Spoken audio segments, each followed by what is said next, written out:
right, what is going on, everybody? How are y'all doing? I hope y'all are having a wonderful time. And Hero, welcome into the gaming den. I see you out there. I will definitely be doing some recommendations from the PS Store. There was one that I wish I would have known about earlier, but because I would have recommended it. I just got Gears of War on PlayStation for like $20. And so, yeah, that's kind of cool. What is up, Josh? How are you? Guys, we do have a good show tonight. It is going to be awesome. We have a fun one.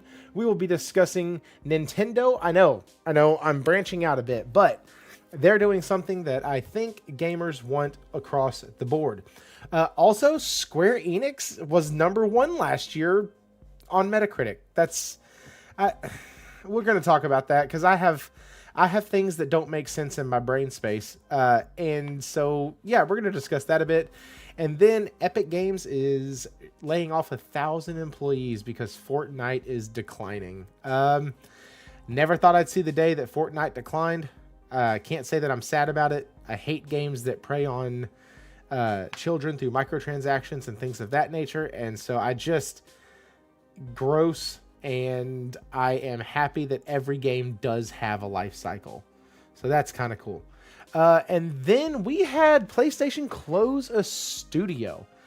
And so, my goodness, once again, we have PlayStation closing another studio. And this one, according to the head of it, wasn't even live service. So kind of wonder what's going on there, what seems to be happening. And so, yeah, we're just going to discuss that. I will be dead honest on this one. I didn't even know PlayStation owned this studio, so it'll be good for me in every regard. But yeah, so with that, we do have Morghan Kimes here. We're going to get to her in just a second. If y'all could hit that like button, subscribe if you have not already. If you're here afterwards, leave a comment. Let me know. I really hope Nintendo doesn't get mad about the thumbnail. I tried to do everything I could to paint Mario in a perfect light, like he's coming out of a sewer drain. He's hitting a little block. It has the check mark next to it to show that it's good. So we're going to see. I just anytime I do anything with their stuff, I get very, very concerned. But we're going to check it out and see how it goes. With that, guys, let's get in and let's bring Miss Morghan in here. I always forget how to do this. There we go. Morghan, how are you, ma'am? I'm good, sir. How are you? I'm fantastic. Welcome to the Gaming Den. We are... I say we are. I am excited about tonight. I think we have some fun things to talk about. And I'm glad that Josh and I had a conversation last night about indie games because that made me think about you this morning. And I was like, oh, dude, if I can get her on, that'd be great. Because you are like the indie queen. You are like the gateway indie drug supplier over here. That's I appreciate that. I'll take that title. You're like, hey, come over here. I got a hit for you. Come on. Just a little. Just try it out. Absolutely. Just try it. It's on Plus. Here, try it. Yep. That's how I get them with the gateway drugs of indies, man. It's the gateway drugs. Absolutely. So with that, though, what have you been playing? Well, this week I have been mostly focused on, the hot game of the week right now, which is Crimson Desert. I really don't know how I feel about the game. I'm liking it enough that I want to keep playing, but I really don't know emotionally how I'm feeling towards the game. I'm enjoying it, I guess, enough. I'm having fun, but half the time I'm lost. I'm like, I don't really know what I'm supposed to be doing. I'm a gamer who I like direction. Okay, I like being told, okay, you need to go there, then there, then there. That's my jam. I know a lot of gamers don't, but this is just me talking about me, what I like.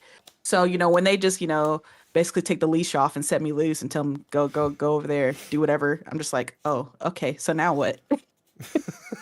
So I'm just kind of going around just doing random shit, honestly. At one point I was just doing some bounties for a little bit. Then I was like, okay, let me fish because I can, I guess. All right. Then I went over. Go ahead. No, you're good. And then I like went over. It was just like, okay, let me go back to my little encampment and try to upgrade that a little bit. And let me kind of unlock some fast travel points because the map is huge and I don't want to have to keep riding from point A to point B because it just takes too long. So I was like, okay, let me do that. And then I ended up in one side mission where I swear last night, I was fighting like 1,000 enemies. Like I had to clear out a quarry or whatever and there were like 1,000 enemies in there, and it took me like 30 minutes to clear out the entire encampment, and I was just lucky that I didn't have to start over because it just took so long. So yeah, Crimson Desert is interesting. I'll tell you that. I opened up a bank account in the game. It was fascinating. Just so much shit going on in that game. So it's yeah, really but I'm funny. gonna keep going though. I'm gonna keep going. I'm gonna keep trying it, until I figure out exactly what it is I feel about this game. But yeah, I've also. Oh no, go ahead. I'm sorry. Hearing you play, like hearing you describe this, it literally is what I would expect from a story-driven gamer being dropped into a sandbox game. Like, okay, okay, I've done stuff now. Now what do I do? Where's now my? what? Where's my? What do you mean? There's nothing. I don't know what to do with myself. Exactly. That's the only thing that kept popping into my head. Like, wait, what do you mean I can do anything I want? Yeah, but what exactly does that mean? Anything? Like, so, like you don't want me to do something? Like you don't want me to go over there? No, you just. Oh, okay. I guess I'll try to figure out what that means. Okay, that's fine. Let me just walk over here for a second to see if something happens. Okay. That's just kind of what I've been doing. But I've also been playing. I played like one match of Marathon with Will. He so graciously gifted me the game, and so I've been trying that out. And I'm not a professional at Marathon. Marathon takes a lot. Like it's he was very detailed and walking me through it. Like, okay, Morgan, so this is the menu. This is what this means. This is that. This is what that. Okay, these are the go-to people. You can get this person, this person, this person, this person. This is what they do. This is their breakdown. This is the background of the story. And I'm like, I love the art. I love the background of the characters. I played a couple matches. We did pretty good. We like won 2 of the matches, and we lost the last one. But I'm liking it. I really like it so far. I wanted to play with Will last night, but he was playing like the Commando, the John Carpenter's Commando game, so I didn't want to bother him. But hopefully I can bother him tonight because I really want to try to figure it out. I'm not a live service person, like that, Will. Like I don't really play live service games. I've never played an extraction shooter before, so this is my first extraction shooter. But thus far, I really like I said, I like the art style. I like the gunplay felt really good, but it's Bungie, so the gunplay is always gonna be on point. And it was fun. Like I had a good time with it, so I want to try it out some more to see if this will be that one live service that I have in the clutch, that I play when there's nothing else to play, so that's kind of what I've been doing. I mean, I have been told that everybody needs that one that they go back to. Just that one, for the longest for me, it was Black Ops 3 or Black Ops 2 zombie mode. Okay. Those were the ones that I'd always go back to. And then as far as live service, I haven't had... Whenever I got bored, I would just go try out a couple. And none of them would ever stick. Like... I would be like, oh, cool, I'll go play Where Winds Meets. Okay, that's no thank you. It's fun and great, but holy crap, it just turns into a list of fetch quests. That's it. And you're like, oh, no. Or at least for me, that's how I felt. Like, once I got past the tutorial and I got into the main village, and I started realizing, oh, it's just fetch quest, but prettier. Okay. And then the game broke in my head. I was not able to enjoy it anymore after that because I was like, it just feels like I'm in a game. I don't know if that makes sense, but it felt like I broke the immersion, I guess, by like having that realization that it was just a bunch of fetch quests and I couldn't get back into it. But go ahead. No, I agree. I like once the I guess the illusion is broken, and that happens for me with live service games too. Like once the illusion and the awe of it's broken, I'm just like, the magic's gone. I know the tooth fairy is just my parents putting money under my pillow. So the magic is the magic that was once like there, the whimsy of it. I'm just like, oh, whatever. That's really how I've been with live service games too. It's like I'm just really doing the same shit every day. What is the point of this? Just the same shit. And it's like the thing you're going for is another skin, right? Like you're just going for another skin, you're going for another prestige, you're going for another accessory for your weapon. Like that's it. I'm not progressing it. And folks are like, well, the story is the fun that you have with your friends. Shut up. No, like I want I want the story. Rachie says gamers are not built like before. Remember when nobody cared about the main quest and only cared about killing dragons in Skyrim? No, I don't. I absolutely don't.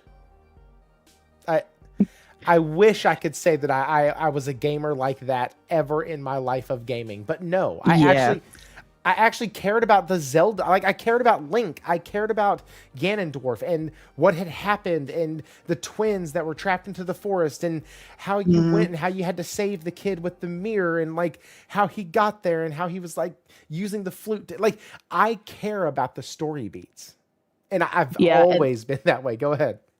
Same. That's why I never played Skyrim, because I was ascribed to what it was by friends, because I was like, there's this big game that everybody's talking about. And I was like, so what's it about? Like, what are you guys doing? And they told me like, just doing shit. I'm just like, wait, okay. So what's the story about though? You just kind of, you explore the world. Like, why are you asking so many questions? I'm like, oh, okay. So it's one of those type of games. I like, no disrespect to Skyrim. I know it's the GOAT, everybody loves it, but it was just not my type of game. Cause I'm just like, I need a quest. I need a journey. I need a story, a great story to captivate me from beginning to end, and every time I ask anybody what the story of Skyrim is, they kind of look at me like I'm stupid. Like, what do you mean what the story is? Like, why are you asking me about the story? Shut up. Stop asking me about that. I'm like, oh. I apologize. Okay, you're right. No, the real thing is, no, what do you mean when how do you not know what the story of Skyrim is? So, funny enough, I was playing Space Marine 2 with Josh, and I know nothing about Space Marine 2 except it's part of Warhammer 40K, and I know even less about Warhammer 40K. But I was listening to like the dialogue and the story, and Josh was just like steadily talking and talking and talking. He goes, oh man, you're listening to this. I'm sorry. He goes, I don't care about the story at all. I'm just here for the gameplay. And I was like, no, I actually, if they're going to take the effort and put a story in here, I'm going to take the time and listen. Absolutely. It's like, and I get it, there's definitely gamers out there who don't care about the story, especially when it comes to like games like Space Marine, where it's just like, man, we're just getting raw, we're shooting a bunch of crap, things are coming at us, it's getting gritty. Like, I get it, you just want to get to the action and you want to skip. And that's, that's wonderful. That's why the skip button exists. But for me, I want to listen to the story. Like, why are we shooting all these things? What happened? Like, what led us to this moment where we're in this big battle against these like alien-like creatures or whatever? Like, I would like to know, Yeah, like, and the gameplay is amazing. I mean, I think it's such a blast. It really is. But I still do like the purpose and the reason. That's why even in action games, they do what I call giving you just enough to keep going. So like Diablo 4 starts you out, Lilith does her thing, messes with the one lady's mom, ends up like something ends up happening. Is like she kidnaps her mom, does some other really wretched, vile stuff, and you're like, okay, cool. I don't need to really know anything else now. I am going to kill this thing, and whatever I have to do to kill her is what I have to do. And so you still get, even in your heavy action games, you still get a story a lot of time. And the only games that I can think of where you don't is like, at least that I've played, like Nex Machina, there's not really a story. It's just bullet hell all the way through. But that's a one-off in my library. And I know people like those games. I know people like the plug-in like Vampire Survivor type, just time waste style games.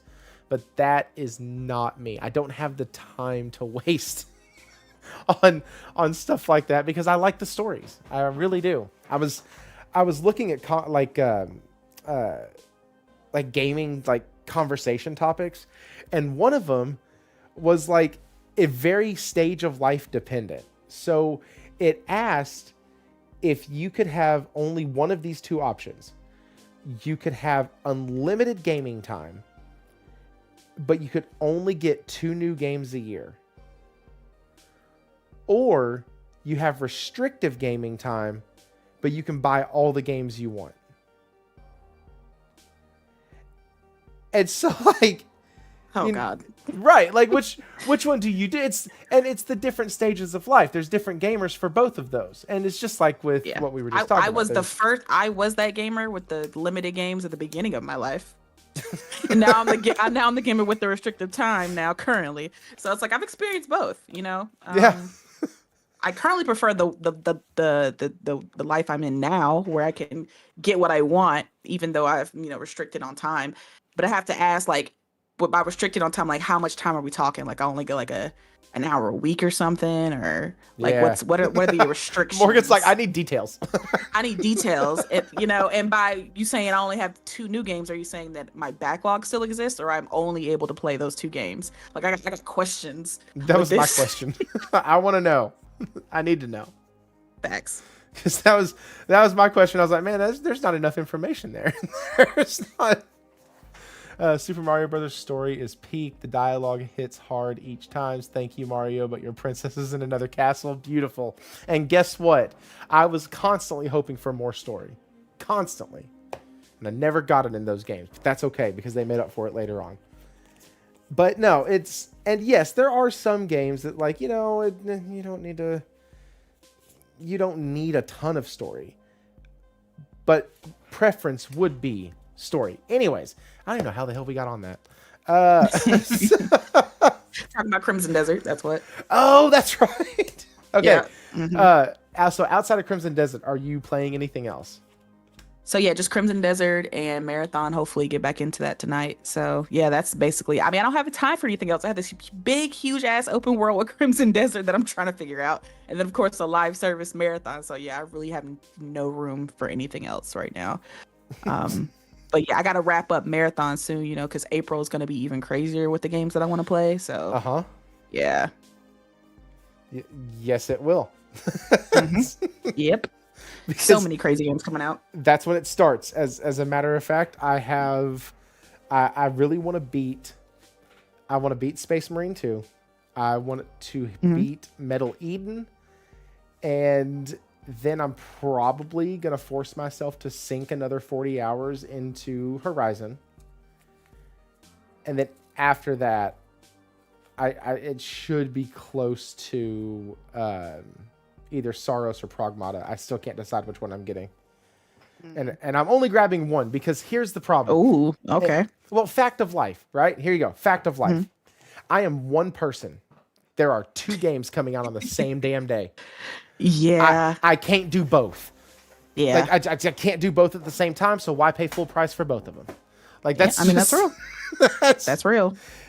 Like and Easy Money says get Saros because Capcom will throw their shit on sale for $1.50 and a Coca-Cola like 3 months later. So and it'll be in a much better place, because I'm sure there's probably going to be some like technical issues or something, like some bugs or glitches. So yeah, you might as well wait. But April's crazy. Like I want to play Mouse PI. I want to play Replace, Pragmata. I want to play like you said, Saros, possibly. Like I'm still kind of on Saros right now, but it's just like there's so many games right now. I want to play that Darwin's Paradox game, that I don't know if you've seen it, that octopus indie game that's kind of doing a spoof. Oh yes, Solid. Yeah, that's coming out on the 2nd. So it's like one of the first games that I play in April. So it's like there's so many damn games in April. I'm just like, that's why I just don't have time for any damn thing right now. Well, I am still waiting. Okay, look, let me see. Games coming in April, because I might be missing one. There might be one coming mid-month that I had my eye on. Let's see. Darwin's Paradox. Oh, okay. So this game is going to end up getting me to really want it just because I keep seeing it and it keeps looking really good. Mouse PI for Hire. It looks so good. Yeah, that's day one. It really does. I hate first person, but it just, the black and white is very appealing. The way they're doing it. How could I forget Inko Beanie too, where you play as the clerk in a Japanese convenience store. Yes. So I'm playing that expeditiously. That's day one. I've been looking forward to that one forever. Yes. Yep. Like I said, the indie queen over here, she's just... Yep, you're gonna see me posting all about it, so get ready to mute me, because I will be going full store clerk. Okay, like I'm working at 7-Eleven. What is this game? Inko Beanie? Mm-hmm. Oh no, not incognito. I just can't type. Inko Beanie. Yeah, INKONBINI. Oh, this one was yep, I remember watching the trailer for this. Yeah. Yep. Mm-hmm. That it looks so good. Like I want it so bad. I am so happy for you. If you like, yes, listen, I appreciate it. If you love it, I like it. That's or if you like it, I love it. There we go. I'm gonna be playing this on my Portal. I'm playing this on my Portal on my bed. Okay, that's gonna be my little cozy game for the month of April. That's really funny. Work at a gas station, work at a workstation in Japan. Listen, you want your ramen and your Skittles and all that shit. I got you. I'm there, checking you out, getting you out on time. Oh, hey, speaking of that, Dispatch is on sale right now for $22 for those who are interested. Oh my God, yes, please. If you have not played Dispatch, dear God, please play Dispatch. Fantastic game. One of the best games of 2025. Play it.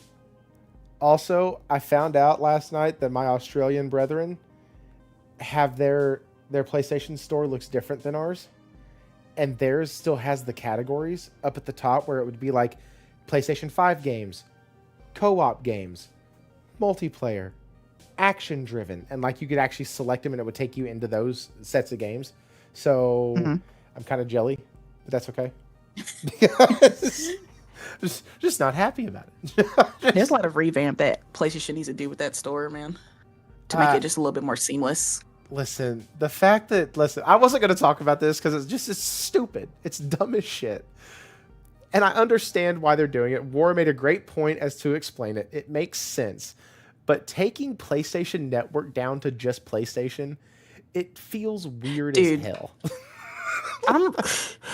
I'm like, okay, so now when we're talking about it, we have to distinguish when we're talking about the hardware versus the online infrastructure. And it's so stupid. It's like, yeah, man, I'm about to get on PlayStation. Like, yeah, you're playing? Yeah, online though. Oh, okay. Like, like PSN is a great name for the PlayStation Network. It makes sense. It tells you exactly what it is. There's no need to explain it. It's in the fucking name, PlayStation Network. It's fantastic. It's like when Twitter decided to get rid of that, just call it X. Like, you have an amazing name, an amazing brand. And you're just like, let's just take all that away. Just X. Like, oh, come on, bro. I still call it Twitter because I refuse. So it's just like this whole idea to take away the network for, I guess, because they're trying to combine different aspects of PlayStation into one thing. It's so stupid. I don't know who's deciding this, but I'm so against this name change. It's terrible. When Josh posted it in the Discord, I said, now, wait a second. Somebody got paid good money to come up with this bullshit. Hey, guys, how about this? We drop the network and just call it PlayStation. Oh, my God. Everything is great, PlayStation. great The job, PlayStation John. Store is the PlayStation. The PlayStation Network is the PlayStation. The PlayStation Portal is just the place. Like, oh my gosh. PlayStation. Facts. Let's go. Let's go. Drop that network. Like, jeez. And like I said, it doesn't matter. In the grand scheme of things, this doesn't matter at all. It doesn't change the form or functionality whatsoever. But it's absolutely asinine. Absolutely. It doesn't matter at all. Was somebody internally complaining about the name? Like, why did it need to be changed? Like, was somebody like, you know what pisses me off today? Thinking about the fact that this is called PlayStation Network. We need to change this shit. Like, what?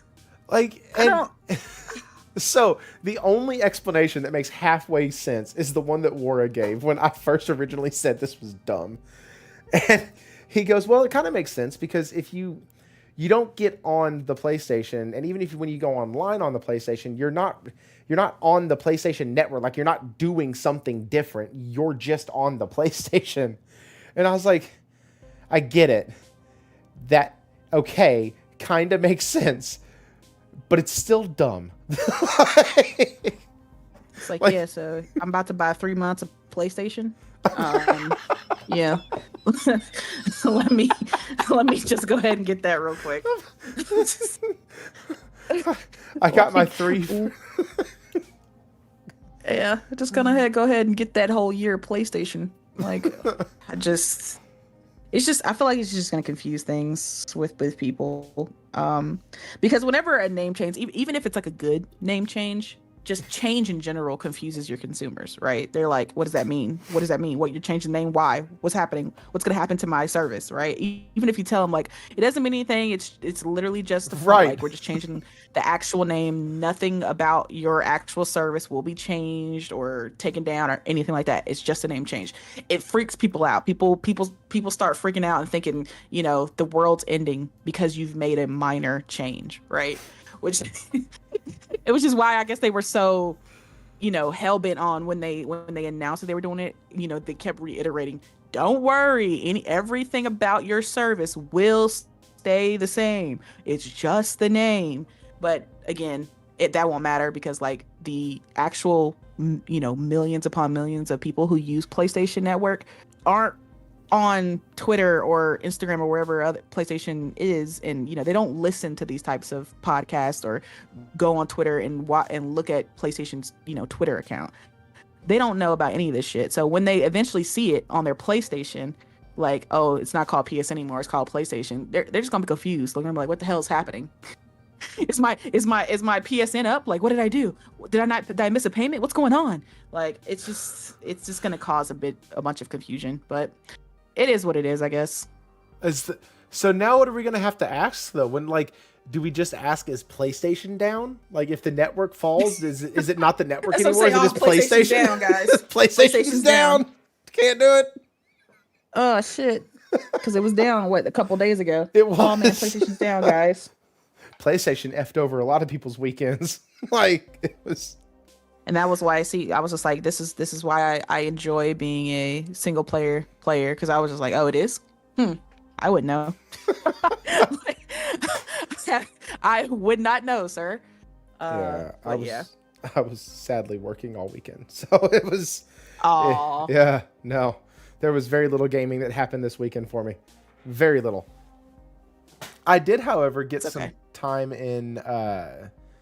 like I said, Space Marine 2 last night. That game it's fun. There's a lot to like about it. It feels very well made. The combat's great. The way everything handles, I don't ever feel like I'm getting cheated at any point. And one thing I will say, the balancing in the game is a little off. Like, the mobs are super simple. And then once anything big gets on the field, it's like, oh shit. Okay. We're about to die. Like, it's really weird. I think that's exactly what's going on with Crimson Desert too. Oh, like, really? The mobs are super simple, but as soon as like the bosses show up, like oh my God, they were kicking my ass. I'm like, whoa, what is happening? Like, they don't even give you a chance to breathe. Like they'll be hitting you, and then they move to the left for a second, and you're like, oh my god, like I was spamming my health, just eating my consumables, like just like oh my god, I'm about to die. Like I just kept clicking health because they just kept like the boss just kept hitting me. They were not letting up. They wouldn't give me time to like, recalibrate, like some bosses do, they'll hit you a couple times and they'll jump back and kind of look at you for a second before they move on to their next attack. No, it was just straight up smacking the shit out of me for 10 minutes straight while I'm pressing health. I literally didn't let my finger off the health button the entire time because I just kept refilling it because they kept almost killing me the entire time. And it was like, this isn't just one boss. It's like every boss besides maybe the first one that I fought have all been like OP. I'm like, oh my god. Like I feel like maybe it's because I'm gearing myself towards a story. Like I'm doing a lot of the open world stuff, but I'm doing like a lot of the main story. And I feel like maybe my weapons aren't at the level that they should be when I'm taking on some of these main missions. I think they want me to explore more, but I'm just like, man, like the jump in like in the jump in basically how hard the bosses were next to like the NPCs, the regular enemies that I'm fighting is honestly insane. It's like astronomical.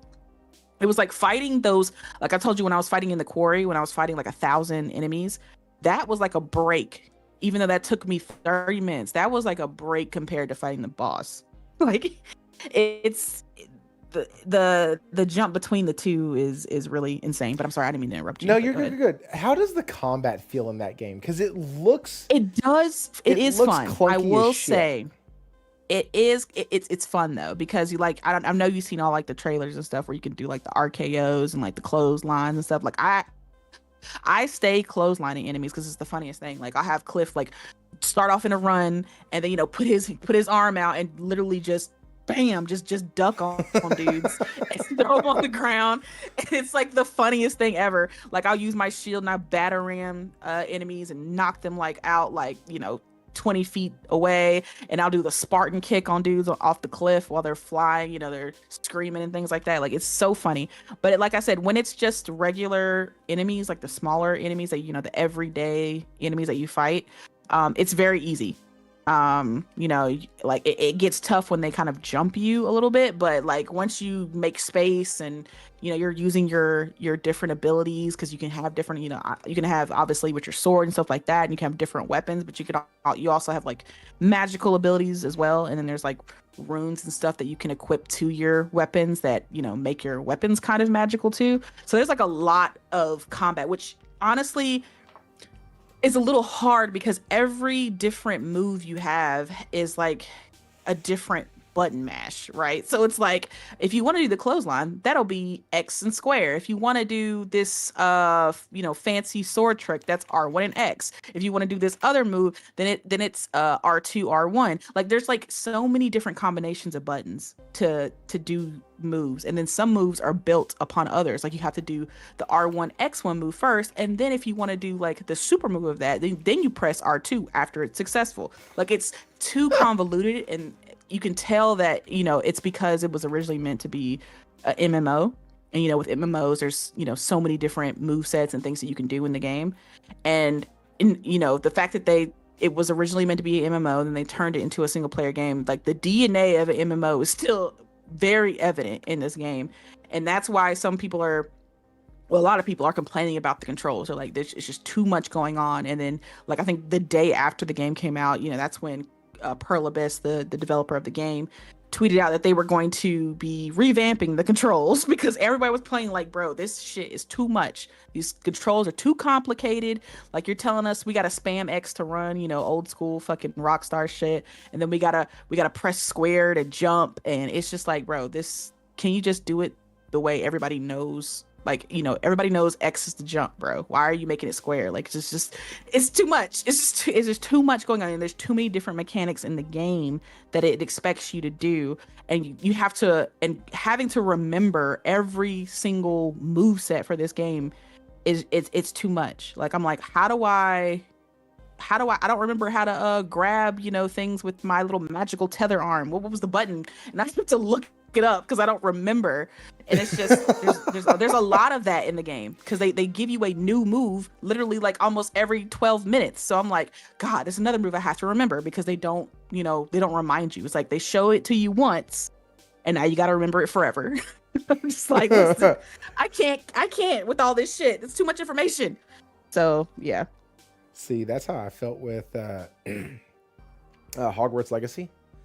Because that to me, with the way they did their spells, I remember having two sides, each having 3 separate pages, and each needing to be like the L1 and square triangle circle X or R1 square triangle circle. And then you had to equip the different ones that you wanted. Yeah, like And it don't be in the bad luck of not having the right spell equipped when you needed it, because you're like, fuck, now I got to pause it and equip this move because I didn't know I was gonna have to lift things. I didn't know I was gonna need Laviosa or whatever for this move. Like it's just it's that times 10 with Crimson Desert. I just see. I tried. So I don't know if you know this or not. I rolled. Well, let me rephrase that. I beat Hogwarts Legacy. I beat the final boss. I was done. Cool. I was telling a buddy of mine that I beat Hogwarts. He goes, "Oh, what'd you do on the owls?" And I was like, "What do you mean? We never took them." He goes, "You said you beat the game." I said, "Yeah, I did. I beat the final mission, killed all the little wizards, did all the things. Yeah, completed all the dark arts stuff. Yeah. No. I beat it." He goes, "But you didn't do your owls?" I said, "No, what are you talking about?" Apparently, I am 2 levels shy of actually rolling the proper credits on the game. Because you have to be at level 40 to take your owl exam at the end. Yeah. And that is technically the actual end of the game. And so, anyways, really frustrated about that. But it has one of those controller schemes that trying to get back into it would take me too long. I might as well just start back over at the beginning. Yeah, it was. I think Hogwarts Legacy was one of the worst platinums that I ever got. Like, it was just so convoluted. The end game was like, you have to capture every single one of these creatures, or you have to, find every single one of these, random things on the map that, oh, by the way, we don't have a designated pin on the map, so you just have to find it. So it was so frustrating going for that. I don't know who designed. I think whoever designed the trophy scheme for that was just like, fuck gamers, because that's basically how it was set up. It was just like, I don't care about you or these damn trophies. Since you want a trophy so damn bad, here's a trophy for you, bitch. And it was just like, find everything on the fucking map, and I'm not gonna help you do it. Like, oh, okay. It was so disrespectful to my time. I was just like, what is happening right now? But yeah. Love the game, but yeah, the platinum for that is terrible. You felt listen, as soon as I saw how many Merlin trials there actually were in the game, I stopped. And they would like do every single one. Nope. Yeah, I don't care if you don't like it. Like, what? Hell no. I did not. As soon as I saw how many there were. And they didn't tell you what to do. Like, I remember going to them, and like some of them were self-explanatory, and then you'd go and you'd see, oh, it has the same little circles on the ground. Okay, yeah. I'm supposed to find the rock and roll it over. Well, there's no fucking rock. Where's the rock? The rock is like 20,000 yards in the other fucking direction, and you have to drag that bastard all the way back over. And I'm like, this is not. I'm not doing this. I'm telling you, man. I don't know. Whoever designed the side quest hates gamers, man. They don't like gamers. They don't. Yeah, they were like, you want some busy work? Here's some fucking busy work for your ass. And then the one thing I didn't like about that game was I felt like the Dark Forest was freaking overpowered as shit. Oh yeah, I hated being in the Dark Forest. They really made you feel like a 15-year-old in that damn Dark Forest, and I did not. I tried my best to stay out of there, stay away from there. I was like, I'm good on that, because if I see one more damn giant spider, bro, I'm a freak. Like I can't. I can't. I was like, I'm not built for this. Maybe that's what it was, because I didn't have a problem running into the wizard camps, like, at all. But like being surrounded by 5 spiders, I was done. I was like, you know what, guys? Yeah, Y'all can keep it. I don't. I was like, oh. I was like, oh, they're really going for it. Okay, it is dark in here. Oh no. Oh, nope. I'm good on that. Yeah. Hey, Dizzy, me too, man. Me too. I am so glad I did not dive into it because every time I hear Morgan talk about it, I feel like the score for Crimson Desert keeps going down in her mind. Like, so if y'all listen to the Autoplayer podcast, I think she gave it like a 7, if I'm not mistaken. You said it's about a 7 right now. Yeah. Afterwards, after I joined the after chat, and after I joined and you completely bolted. See, I'm sorry. Somebody called me. I apologize. I apologize. It wasn't you, Thrifty. I swear. Guys, literally, no shit. I show up, say hello, and then Morgan just bounces out the chat, and I was like, well, all right then. All right. Yeah. Cool. And they texted me. It was like, Thrifty's looking for you. I was like, oh shit, I'm on the phone. Hold up. Oh, that's funny shit. Okay, what were we talking about? Oh yeah, Crimson Desert. I told Nate, I was like, listen, Morgan's score is gonna end at a 5. I was like, I can tell you now with the way she's talking about the game, I do not foresee it going up for her.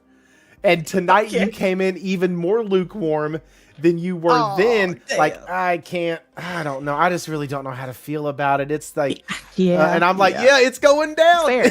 That's fair. That's fair. It's like I don't like, again, I just really don't. But see, I went into the game knowing that there really was going to be no story, because the fact that they kept, avoiding talking about the story, they weren't, what they were advertising and what they were marketing were basically, gameplay, and look at all the cool shit you can do in this game, and look how big the game is, look how beautiful our game is, look how massive our game is. But it was never really about the story and what's going on and what's happening with Cliff and the clan that he's in. So I was like, okay, so this is going to be more of a Elden Ring-ish, Breath of the Wild type situation, where it's more about exploration and gameplay and how you can get from point, the 68 different ways you can get from point A to point B, that type of shit. So I was just like, okay, that's fine. I understand that that's not the typical games that I like, but I'll give it a shake because I think the game looks beautiful. So I'll give it a try, and if I take the L on the game, cool, whatever. Right. But yeah, it's just been trying to understand, because there is like a little bit of story here. Like an attempt, I will use that word, an attempt at a story in this game. And trying to actually understand what the hell is going on has been a struggle for me, because I'm like, I don't understand anything about what's happening. My character kind of, I guess, died and then came back, and he's cool with this. He's cool with being resurrected like Jesus Christ. Like he does not seem phased by this at all. Like, we went up into the sky, up into the heavens, talking to what I assume are gods, and he's just like, yeah, cool. So why am I here? All right. And they're asking me, yeah, you've been endowed with some powers. Now jump off the side of this thing and dive 200 feet into the air. Do it now. And Cliff's like, oh, okay. And he just jumps off, and I'm given wings and I'm floating down. I'm like, so this is just normal to you? Isn't that very Zelda? Like, wasn't there a Zelda like Skyward Sword, I think, where like you start off in the sky and you jumped off the side? But at least with Zelda, you knew why you were doing it. Like, I'm like, Cliff, so this is normal for you to be in the clouds. Like, you're in the clouds, my guy. This is like in a fantasy world, what I'm assuming is around like the 14th century or something like that. So it's just normal for you to be up here in the atmosphere, just chilling. Like, he does not seem fazed by the situation. He's just like, it's just another day. When we fast travel, we're essentially going from one plane to the next. Like, that's kind of how it looks in the fast travel animation. And he's just, yeah, it's cool. The people around us, in order to fast travel, we kind of walk into this other dimension. That's kind of what the animation looks like, right? Okay. And, we're doing it around, regular people, the regular NPCs around the town. And they seem unfazed by this as well. Like, this person, just disappeared in front of me, and it's fine, And then I reappear in the middle of a city, and people were just like, whatever.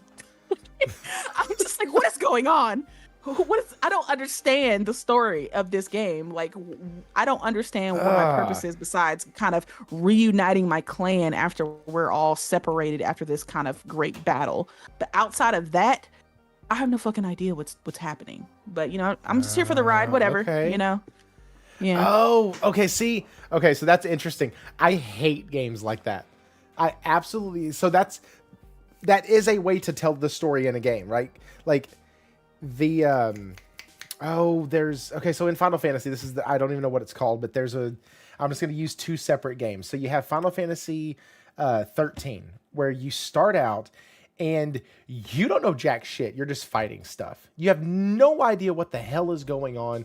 And then they start talking about the Falsey and the LC and the Lossy and the Hoop-de-Doosey. And like, you're like, what the frick are all these people? I don't know what the hell's going on. You get like 6 hours into the damn game and you still don't know what the hell is going on. Because the game just kind of, you just play it and the story happens and you're like, oh, okay. And then as the game goes on, you finally start to figure out what's going on.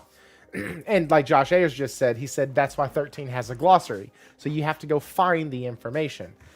Mm-hmm. But you have Final Fantasy X that uses Tidus as the useful idiot who knows nothing about the world, gets amnesia, gets kidnapped, gets reawakened, forgets his like whatever. The games use so many different variants of the same thing. And then the other NPCs around you inform you about what's going on in the world. So you wake up, you've lost your memory, you don't know where you are, who you are, or what you are. And then they tell you, hey, this is what happens. This is where you're at. You don't know anything, do you? No, I really don't. And like, those are games that use that useful idiot thing. And games that just throw you in and it's like, yeah, you're supposed to know all this stuff. What am I supposed to know? We haven't talked about anything. Nothing's happened. And so, yeah, it actually is it's something Josh and I talked about a long time ago when I explained why I hated 13. And he goes, oh, you hate it because of blah, blah, blah, blah, blah. And I was like, that's exactly right. Like, because I hate games that do that. I want backstory. I want a 20-minute cutscene at the beginning that lets me know what's going on, who I am in the story, where it's going, and boom, then you can drop me in. Like, yeah. I just want a fucking RPG. Yeah, so it sounds I just want a story-driven RPG. That's it. I just want an RPG, man. I just want. What's the story? What's my purpose? Okay, I'm like an actor asking the casting director. Okay, so what's my motivation though? Like, okay, I understand I'm playing a homeless person, but what exactly is my motivation? Like, how did I get here? Okay, did I like lose all my money in the stock market? Like, what's going on with my character? Like, that's me. I need motive. Like, what is the background? What is happening? Why am I here? And why am I fighting? Like, what is the purpose of this character? I just need to know. Innate, yes, I played. I am lacking the battle at the end of the game. That's it. That's all I have to do. I'm literally done with the game. I just never went back and completed the battle. I have it downloaded, and I keep meaning to go back and complete the battle, but I just never did. Well, I never start. No, I'm not there yet. I'm at Skellige, and I'm about to leave to go there. Oh, shit. Morgan, did you play The Witcher 3? Yes. Okay, the very end. What's the place you go to? The compound. Shit, the Witcher place. The hell's the name of it? Shit. Yeah, that's as far as I got too. Yeah, the castle. Yeah, the castle. Shit. Keira Morin. Thank you. Yeah, that. Thanks, you, Josh. That's so yeah, that's the last thing I have left to do, and I've just never done it. So who'd you pick, Yennefer or Triss? Oh fuck that! It's Yennefer all day, every day, twice on Sunday, 3 times on the weekend, 4 times on Saturday. It's her. Okay. Like gooseberries, huh? It was that line. No shit. It was she smells that of lilac and gooseberries. It was that line that literally finally hooked me. I knew nothing about the story, but I couldn't get past the lengthy ass intro. And I was like, this is so boring. Why am I riding a horse at the half the speed of smell? Please go. Like, let's go do something. And so the first 2.5, 3 hours of the game, Witcher 2? Oh, no. No. No, I have never touched Witcher 1 or 2. Don't take anybody's pick seriously that hasn't played and beat Witcher 2. That's because Yennefer did that man dirty. That's why. Okay, so that's why he's saying that. I know Yennefer did him dirty, but I mean, she also did him dirty. Like, you know, like she. And then Triss, you know, was there for him and helped him when he was in his little amnesia state. Yeah. You know, she was there for my boy. Nah, it was Yennefer all day long. It wasn't even an option. Like, I knew it was Yennefer. He's like, from listen, the once very they had beginning sex of the game. on the back of a unicorn, it was over. Mm-hmm. That was hilarious, by the way. Real. Triss makes more sense if you play 2. Yep, well, I didn't, so it's Yennefer. That's... So listen, it is what it is. It is what it is, and it ain't changing. So I really wonder what they're gonna do with that for The Witcher 4, because obviously we're not gonna be playing as Geralt, but I'm assuming he's gonna be in the game at some point where, you know, we're probably gonna go meet him or see him in you know, in his little cottage, retired and happy. So I wonder if one of if it's gonna be Triss or Yennefer there with him, or maybe neither. I don't know. It'd be interesting to see. Oh, listen, I'm just excited to be able to play as my girl. That's it. Yes, I'm just excited to be able to play as Ciri. Hell yeah. That's all I want to do. When I saw her on the screen, I was like, this is what I'm talking about. Yes, she's become the Witcher. Let's fucking go. I don't care what anybody says. I'm excited about that. Like, I was so terrified they were going to do something stupid. like just write like a whole new Witcher story or whatever. And like, as soon as I saw her, I was like, oh dear God, is she? She is. Because you see her and then you see like her eyes change and you're like, oh hell yes, she's the Witcher. She's the fucking Witcher, man. So I said, with her powers, man, it's gonna be crazy. So I said, oh my God, she's the Witcher. And then my second thought was, wait, she can't become the Witcher. How are they going to explain that? Yeah, with the ceremony. Yes. Yeah. It's like once they explain that, she's so badass. She don't even need it, man. Listen, I don't care how they explain it. I just need some explanation. You could do like like the Assassin's Creed. The reason why Ezio loses all of his shit in the second one is because he gets attacked while having sex at his house. Like, that's why he doesn't have his armor or equipment. Got it. Cool. Far-fetched. Probably never could happen that way, but it happened in the game, so F it. I now need to go collect all my armor again. Just give me something. Give just anything. Just something, a little reason. That's all I need. Yeah, I'm so ready for it, and I think I just have a feeling it's going to be a 2027 launch, and I hope it is, because I need it. I need it bad. 2027 for CD Projekt Red. Listen, that's what they said they were aiming for. They said they were aiming for a 2027 launch, and I want to believe it, because they moved away from their engine, you know, the Red engine, and switched over to Unreal 5. For production and, you know, speed. So hopefully maybe they got it down, you know, and we'll see it. My question is do we get Cyberpunk 2 before we get Witcher 4? Oh no, they said Cyberpunk 2 is coming after Witcher 4, so yeah, the weak ass Red engine. You're not wrong. that engine. Was Cyberpunk on Red still? Yeah. Okay, yeah, that I was about to say, Cyberpunk done broke that shit. It's like, wait, we can't do this anymore. And I think Cyberpunk was the camel, you know, the nail that, or whatever, that broke the camel's back with the Red engine. They were like, all right, we gotta leave this shit behind. I just want to point out that normal people put straw on their camel's back. Morgan's over here putting nails in that shit. Listen, She's like, it's the nail that broke the camel's back. You know what, like, listen, it is. We're gonna say it's the nail from now on, damn it. It's the nail that broke the camel's back. There we go. You know, straw didn't do shit. It was the nail. All right. Damn. So more UE5 games.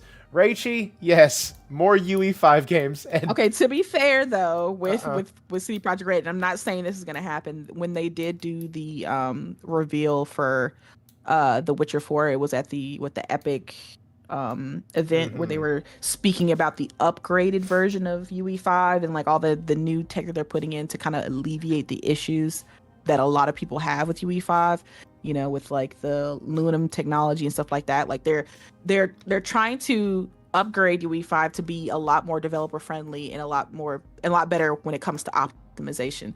And they were kind of using The Witcher 4 as kind of that first game to kind of show off the new tech, kind of how like Resident Evil 9 was the first game to show off PSSR 2. So hopefully with the upgraded UE5, UE 5.4, I think it is, it'll be a much better experience for gamers. I'm not saying it will be, but that's kind of what Epic is toting it as. So I guess it's just going to be a wait and see kind of situation. But so yeah, let's we can bring up Epic real quick because they're not doing that good. Good segue. There's so like this is the problem. If was a fifth, we'd all be drunk. Like they're not doing very well. Have you never heard that? I've never heard that. That is awesome. I'm gonna use that from now. I've literally never heard that before. That is an amazing saying. There's also if ifs and buts were candy and nuts, we'd have a fucking party. Yeah, I've heard that one. Yeah. Okay, so, that's awesome. Yeah, if it was a fifth, we'd all be drunk. That's so they are having a tough go of it though, and honestly, I feel some sort of happiness. just to be clear. And it's not because I want people to lose their jobs. That's just, it has nothing to do with that. It's the fact that those people losing their jobs are because of Fortnite not making as much money. And so that to me is a good thing. And yes, I know Fortnite's done a ton. They do a lot. It's great. They have all this stuff. It's like an open thing. You can do whatever you want on it. It's so awesome. But their microtransactions prey on children, and I hate it. And I always will. I don't hate microtransactions in games, not nearly as much as I used to, but I hate the ones that are documented with companies, or I hate the ones that have companies that have been documented to have bad practices when it comes to how they implement them and how they use them. So to see Fortnite finally getting downturned, or finally having a downturn and continuing this steady decline that we've been seeing. They raised the price a couple weeks ago of their skins and their packs to help make up some money because their Epic Game Store isn't doing very well. They're spending a lot of money trying to get games or putting games on their free part of the free games per month or per week or whatever the hell it is. And they said, hey, listen, we have to raise prices over here. And now because people aren't really spending as much money, hey, guess what? We're now firing 1,000 more employees. And so it's... And Rachie, you're right. They're firing the people that made the game modes that people didn't really like. And I get that. But it still signals to me that the game is not making as much as it once did. 23% of the workforce. That's not just 3 game modes that people don't like. Like, that's a big, big chunk. That's almost a quarter. Like, that's big. But, Morgan, what do you think about this? What do you think about Epic Games lately? They've been having issues. UE5 seems to be... well, at least last year was in the limelight for not working well with upscalers, not working well on PC, PlayStation, Xbox. Shit, it didn't work anywhere. So much to the point that when Expedition 33 made their game, or sorry, when Sandfall made Expedition 33, people were shocked and amazed the damn thing was UE5 because it looked good. And like, but even that, Sandfall couldn't get away from the fucking whatever the aliasing was on the hair. It was so bad. Like the hair shimmered when it moved. And so anyways, what I asked you your thoughts and then I started talking again. What are your thoughts on this? No, I mean, it is kind of crazy. Like, you know, Tim Sweeney came out and Tim Sweeney has said a lot of things like how, oh man, the workforce and LinkedIn is so lucky to have former Fortnite employees, out of out of a job now because they're just so gifted and talented. I'm like, sir, that is the worst thing a CEO could say at this point. You should have just not said anything, because you telling people that it's so lucky for gaming right now to have so many available unemployed people out in the market, because if you worked at Epic, you were just an amazing employee. So I'm like, so then why were they fired, sir? If that's how you feel, if you think that the talent that you let go is top tier and amazing, then why are they unemployed at this moment? It's just like Tim loves to put his fucking foot in his mouth, so he should have shut up with that shit. But other than that, it's not even surprising that the fact that, you know, there's lower player engagement and rising costs at Fortnite, because every time a new damn show, TV, movie, or something that's a hit comes out, Fortnite's ready right there with the IP, so that you can immediately play that thing in Fortnite, right? Play that person that you just watched in a movie. You know, Crimson Desert is gonna be in Fortnite. Like the character Cliff is gonna be in Fortnite. Like every time something hits or something pops off, there's some pop culture character or icon in media. Fortnite is right there to put that IP in the game, and that costs money. That shit isn't free, right? To take a character's likeness and put it into a game. And it especially depending on the IP, if it's like Disney or something like that, then that's going to cost you even more. Like this isn't cheap. So yes, it doesn't surprise me that their costs have gone up, because again, they're consistently like to me, it feels like every 2 or 3 weeks we're getting a new character in Fortnite. Like, oh look, they're adding this from this movie, they're adding that from that show, they're adding this from that game. Oh look, you know, the next Fortnite season is coming up. And from what I'm hearing from, I don't play Fortnite personally, but from what I hear from friends who do, they keep telling me that the seasons are just not as good as they used to be. There's like a lot of lack of effort when it comes to the seasons. They're not this big revolutionary thing like how they used to be. Like I remember back in the day when people used to like skip school just so they could be there for like the Fortnite new season. Really? Like yeah, it was that big. Like, Whoa. oh man, season 2 or 3 it's coming, bro. I'm skipping school. Like I'm like, oh okay. Like it used to be that thing, and now like nobody cares because the lack of effort and creativity from Fortnite, because they think, you know, especially when a game gets as big and as popular as Fortnite, I feel like that's when the suits kind of just like to rest on their laurels and be like, you know, we have all these players, so we don't really need to put that much money into the new season. We don't really need to do anything new or reinvent the wheel. It's fine. They'll like whatever we give them, right? And I think it's showing now. That's finally translating into the player engagement. You know, they're going off to find other games, you know, Arc Raiders, Marvel Rivals, whatever, you know, that are something new, something different, and they're going away from Fortnite because it's not doing what it used to do when it used to be that game. It used to revolutionize what, you know, live service games was.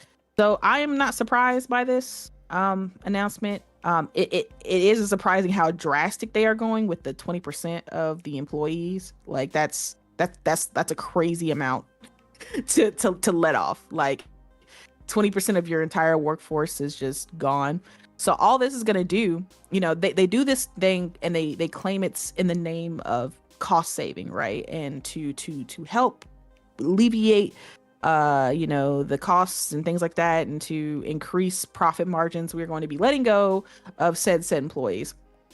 But all this is going to do is put more pressure on the employees that you have that are left, because they're going to be expecting the same amount of work and the same amount of output now from from the lower number of employees that they have. So if they went from 100 to 80, those 80 are still gonna have to make up the difference that the 20 used to do, right? That just puts more pressure on the employees. And now they're you know, the people that are left are worried that they might be next, especially if the game doesn't have an uptick in engagement, right? That they could be next on the chopping block. Like no one works well when they're worried that they're going to be, you know, unemployed next month, right? So like, and I don't think they're going to be giving them more money to try to come up with a cool season to kind of re-engage players and reignite the love that people had for Fortnite. So I think it's going to be like, okay, we're going to do this next season, but it's going to be an even smaller budget. but you guys need to be just as creative as you once, as you once were. Or hey, you might be next to be fired, so hey, do something good. All right, thanks, Jim. We'll see you Monday. All right, like that's the kind of shit that happens in these offices, and it's honestly a shame. But but I agree with you about the kind of happy that this is kind of happening, but not because, I never want people to lose their jobs. That's terrible and it's sad, but it's just like, I think it's good for publishers to see that even a behemoth like Fortnite can fall, right? Nothing is unfathomable when it comes to gaming. People, and especially the big players like Sony, Microsoft, Ubisoft, all that kind of stuff. They like to look at Fortnite as kind of like the golden child that they all want to reach, right? They all want to have their own Fortnite to get that consistent stream of revenue coming into, into the company, especially when we look at PlayStation with the way that they were moving with this generation, trying to get that live service hit. We see them kind of fixing that, but, it's the fact that they looked at Fortnite as that kind of golden cow, right? That, oh, this is what we need to do. This is what we need to reach. We want to be that. And I need PlayStation and all the rest of these publishers to understand that just because you have a hit game that everybody and their mom plays, like with some Fortnite, like, all the kids play Fortnite, it doesn't mean that lasts forever, right? You can't just sit on your laurels and think that because you have this money generating machine that it's just going to be that way forever, right? And that you can just you don't have to put in the effort to keep that momentum high. You can just let that plane ride out forever. I mean, we seen the same way with Call of Duty, right? Everybody was like, Call of Duty's never going to be knocked down. Call of Duty's forever, right? But with this last Call of Duty and it being fucking terrible, the sales dipped dramatically. It was it was very bad, and Activision kind of had to make a huddle and come together and be like, we can't have this happen anymore. Something needs to change, right? Because our numbers are not looking good. So I'm happy to see the totems of live service fall because, well, one, because I am a live service hater. I'm not going to front about it. I am a live service hater, even though I do play some live service games. I would prefer for them not to exist, but that's just me.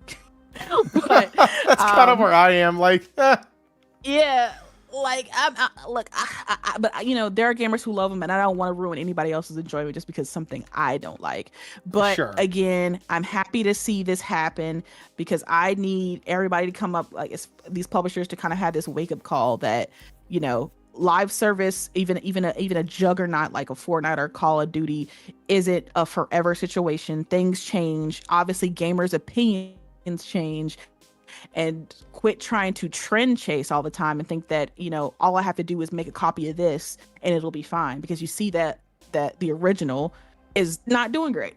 It's dipping from the previous years in a dramatic way, so dramatic that the company is having to cut 20% of its workforce. So which is not a sad small to see number. it happen. It's not. It's like it's a fifth. Like that's it's huge. It's huge when you think about it. That is a giant chunk. It's usually like when you see initial layoffs, it'll be like, oh, it's like 100 employees or 50. They kind of had to let people go. Like, no, they let 1,000 people go. Like, yeah, that is a massive amount of people that are now having to be out in the workforce in a basically a work environment that's not easy to get a job right now. I see so many devs that have been out of work for months looking for somewhere to work because it's here, and it's hard to find new permanent locations because a lot of companies don't really want to pay for full-time employees. They rather just have people who work part-time or people who are just kind of on contracts because they don't want to have to worry about doing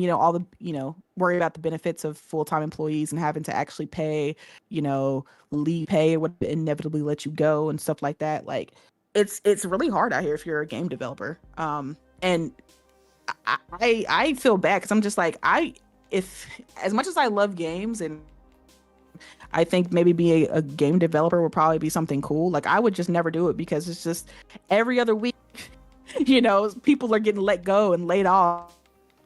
It's just like, the job is just not high when you're a game developer. It's just like 1 minute you think you're good, your game, even if your game does great, like teams that have amazing games and have shipped amazing games, those teams still get laid off. And if you make a bad game, you get laid off. If you make a good game, you get laid off. So there's no security whatsoever. So I have like zero envy for game devs. It's hard out here.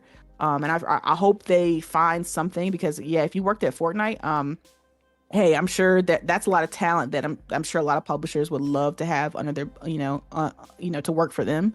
So hopefully they'll be able to find something, but I am not necessarily sad to see Fortnite falter, No, and that's kind of where I'm at. Like we both know Henry. Henry is a good dude. He is a live service guy. Shout out to Henry. Loves them.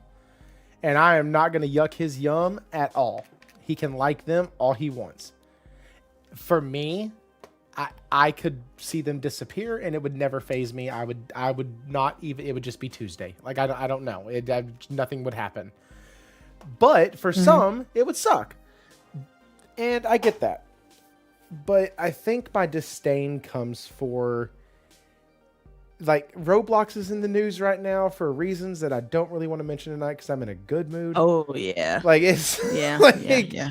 Oh, God. It's... Yeah. That type of shit. Like, it's... live service games have always been that.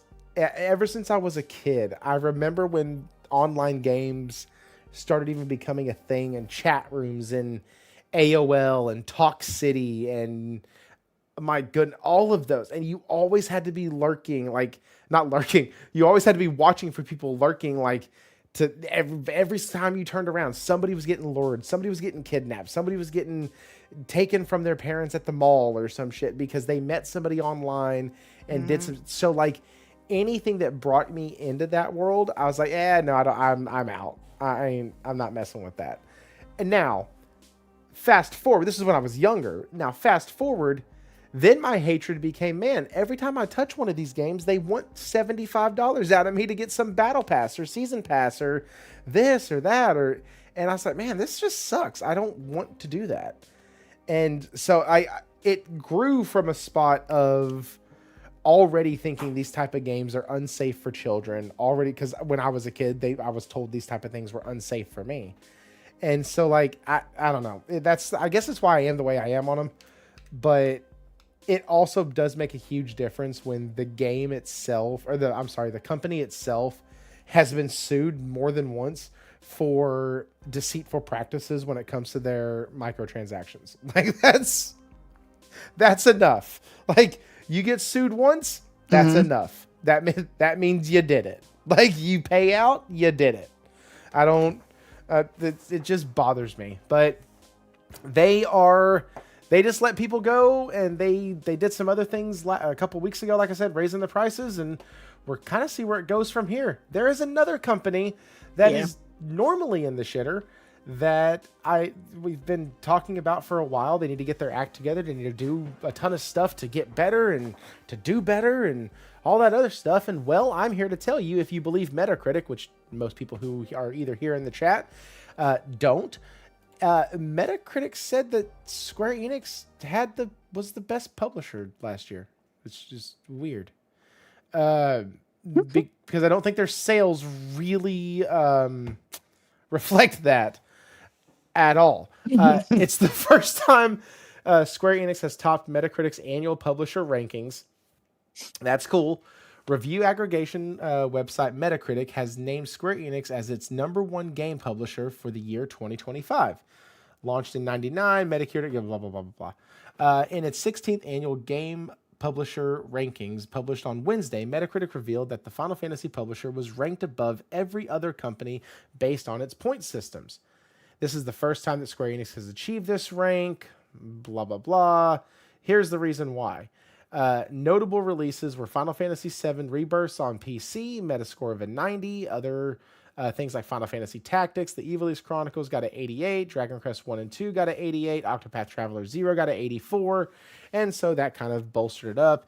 And it even said that Saga Frontier 2 Remastered, even though it was their worst one, ended up getting approval from critics. So this is strange because I don't think any of these games really blew the doors off commercially.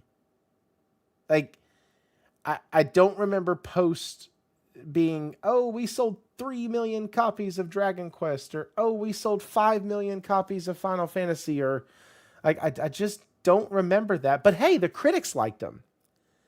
So, Morgan, why do you think there's such a, and we could tease this, like we could pull this thread all night, but because there is, and we've talked about it in other avenues, the disparity between Metacritic and actual gamers.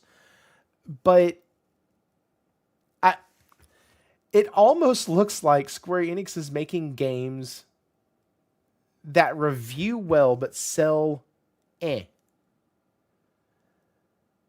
Is that accurate, or do you think these games probably sold well for what they were, since a lot of these were smaller titles, remasters, remakes, what have you?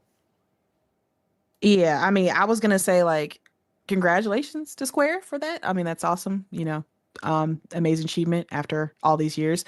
But the real reason that it's that high is because these are all ports and remakes of their beloved titles from a long time ago. It's like if you have this game that everybody loves and it has reviewed well in the past, remaking it is just going to get you the same score or better, right? It was like a port of Final Fantasy to PC, right? Rebirth. We know Rebirth is a good game, so porting it to PC is going to get you a good score.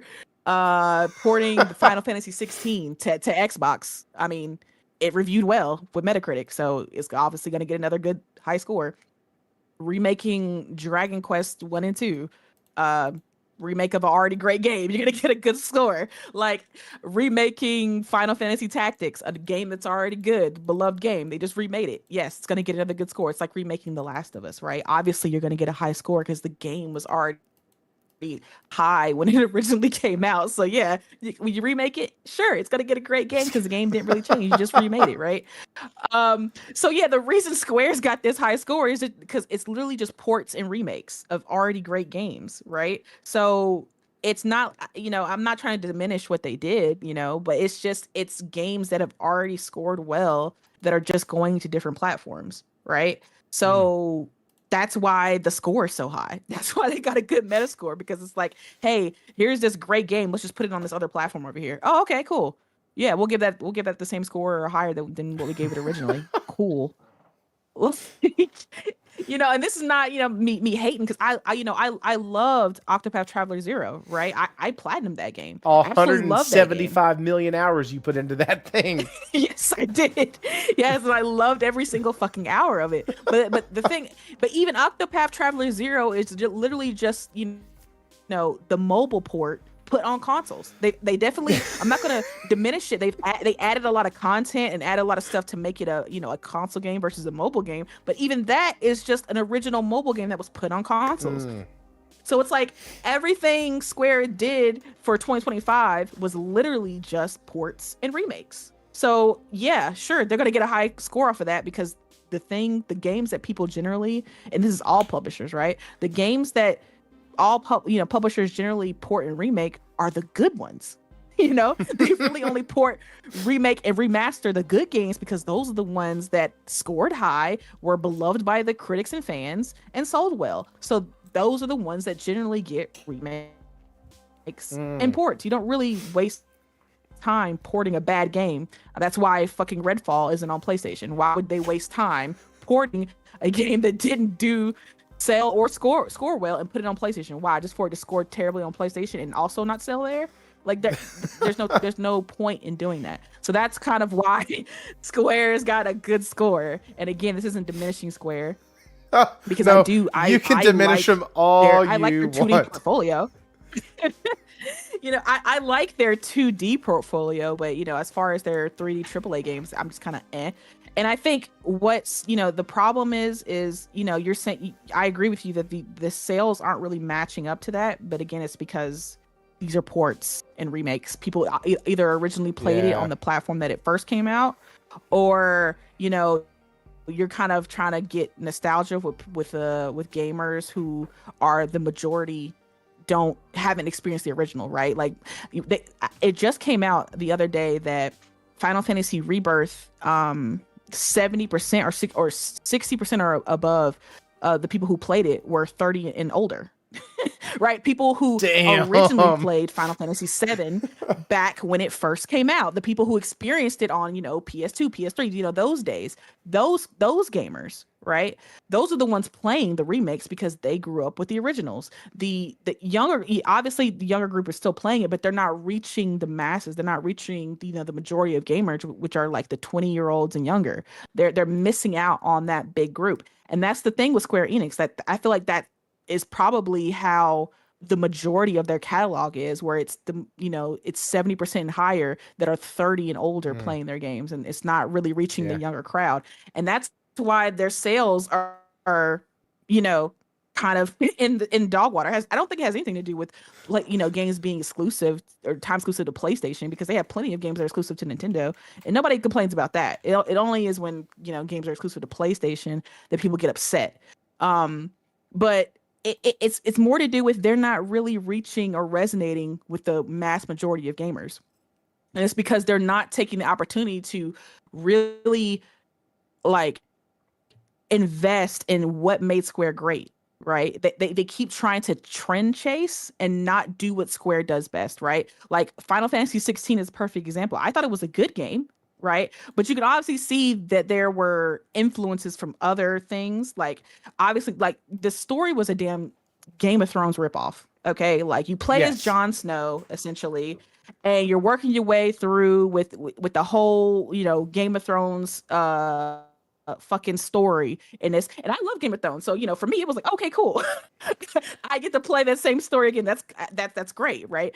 But you could tell, and the mere fact that the developer and the creative developer for Final Fantasy 16 basically said, we made it westernized because we want to capture the Western audience, right? We did an action game because we're trying to capture the Western audience. That should not be your viewpoint when you're making a game. Like, what can we do to capture this audience? It should be, what can we do to make the best game? Because when you make a great game, people will come regardless of the audience, right? Look at something like Expedition 33. They weren't worried about trying to capture the Western audience, right? Because the Western audience, for the majority, at least from what they claim, they don't like turn-based games. But that didn't stop Sandfall from making a great turn-based RPG, and it did fucking amazing. It's killing it. It's got every fucking award. It's most awarded game of all time right now, and it's sold fucking amazing. And that's because they decided to hone in on the games that they loved back in the day, which were the OG Square Enix games, right? And things of that nature, and put that into one cohesive game. And now Square is the opposite of trying to trend chase and do what everybody else is doing because, hey, our sales are down, so we have to copy what other companies are doing because we feel like we're the rock star of gaming. We're the rock star of Japan, and people should buy our games just because. And it's like, no, you're losing what made Square great, what made the fans love your game, and you're not putting that into your games anymore. You're just trying to chase what everybody else is doing and not hone in on Square. What makes Square Enix good? And it's just, I don't know if they're ever going to get back to that. Like, I'm hoping for, with the success of the game like Expedition 33 and then Sandfall visiting Square Enix and them talking to all of the developers over there, that kind of put a switch on them and be like, oh wait, the Western audience actually likes turn-based and they like things like this and they like actually good stories. Oh man, that's crazy. Like I just want it to be like a kick in the butt to Square. And like I think if they kind of resonate and go back to what made them great, Square will be in a much better position than they are right now. Because right now, all they're doing, even with this high Metacritic rating, like you said, like you pointed out for them, their sales aren't really matching it. Like I think Dragon Quest 1 2D HD, I think it sold like 400,000 copies or something like that in the first week, and then kind of like teeter off. And I think it like at most it hit like 1 million or something. And then I know for a fact like Octopath probably sold less than 1 million, because I think they tweeted out like that the whole Octopath series finally sold like 3 or 4 million, so that includes 1, 2, and 0. And then, Tactics, I don't even think they even announced anything with Tactics. The only really one that we've heard kind of, sales around was kind of the Final Fantasy Rebirth, where they get like what was like 2 or 3 million in the first week with PlayStation or something like that, and then we kind of didn't hear anything after that. So it's just like the reason that we're not that sales are not hitting for Square the way they used to is because they're too busy focusing on making remakes and ports and things like that, and they're not focusing on making new IP that with the Square Enix DNA that will hit the masses. Right, like I can't even, the last, again, like one of the last original games they made was Final Fantasy 16. So it's just like, where are the new original IPs from Square? I don't know. Like they're just kind of sitting on their laurels and kind of they're just kind of using nostalgia now to kind of keep them afloat, and which is why they're remastering and remaking every damn thing. which is cool. It's fine. Yeah, but it's dangerous. Like you can't sustain. You can't sustain a big, massive publisher like that using only nostalgia bait. You can maybe maintain a studio for a little bit, like with what Naughty Dog did, where they like released all the remakes and remasters and the remasters of the remakes. And like that was just to sustain them through the 3-year blunder that was Factions 2. Like that happened. That's okay. You can limp along that way with a studio. But they're trying to do that shit with, like, the entire publisher. Like, the whole That's what I'm saying. Like literally can't. Every time I see something from Square, it is either a remake, a remaster, or a port. And I'm like, is that all y'all are doing now? Like, yeah. is that it? Is that it? Like, there's nothing wrong. I like a good remake and a remaster. Don't get me wrong. That's not me shitting on it. I played a remaster and remake, but I'm just like, is there anything else coming from you guys? Like, can we get like sequels? Can we get new IPs? Can we get some good original ideas that have the Square Enix DNA embedded into it, where you're not scared to double down on your history and be like, okay, it's okay that we're a Japanese studio and we're gonna make the best Japanese game you've ever seen because we're Square Enix. But it's just like, I see every other Japanese publisher, look at Capcom, look at Sega. They are continuously, not afraid to double down on their DNA, like with Sega, with like Yakuza. They keep coming with great Yakuza games all the time. They took time to go away from action for a bit, and they even made with 7, they went to turn-based and they did fucking phenomenal with it.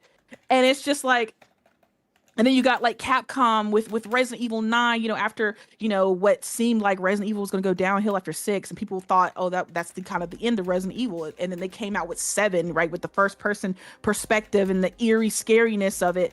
And then, they've doubled down on it. And now we got 9, which is beloved, and which is probably going to be a Game of the Year contender at this point. And then we got Pragmata coming out in April, right? So it's like, I see every other Japanese publisher hitting it all cylinders, and I'm looking at Square, and I'm like, what are y'all doing?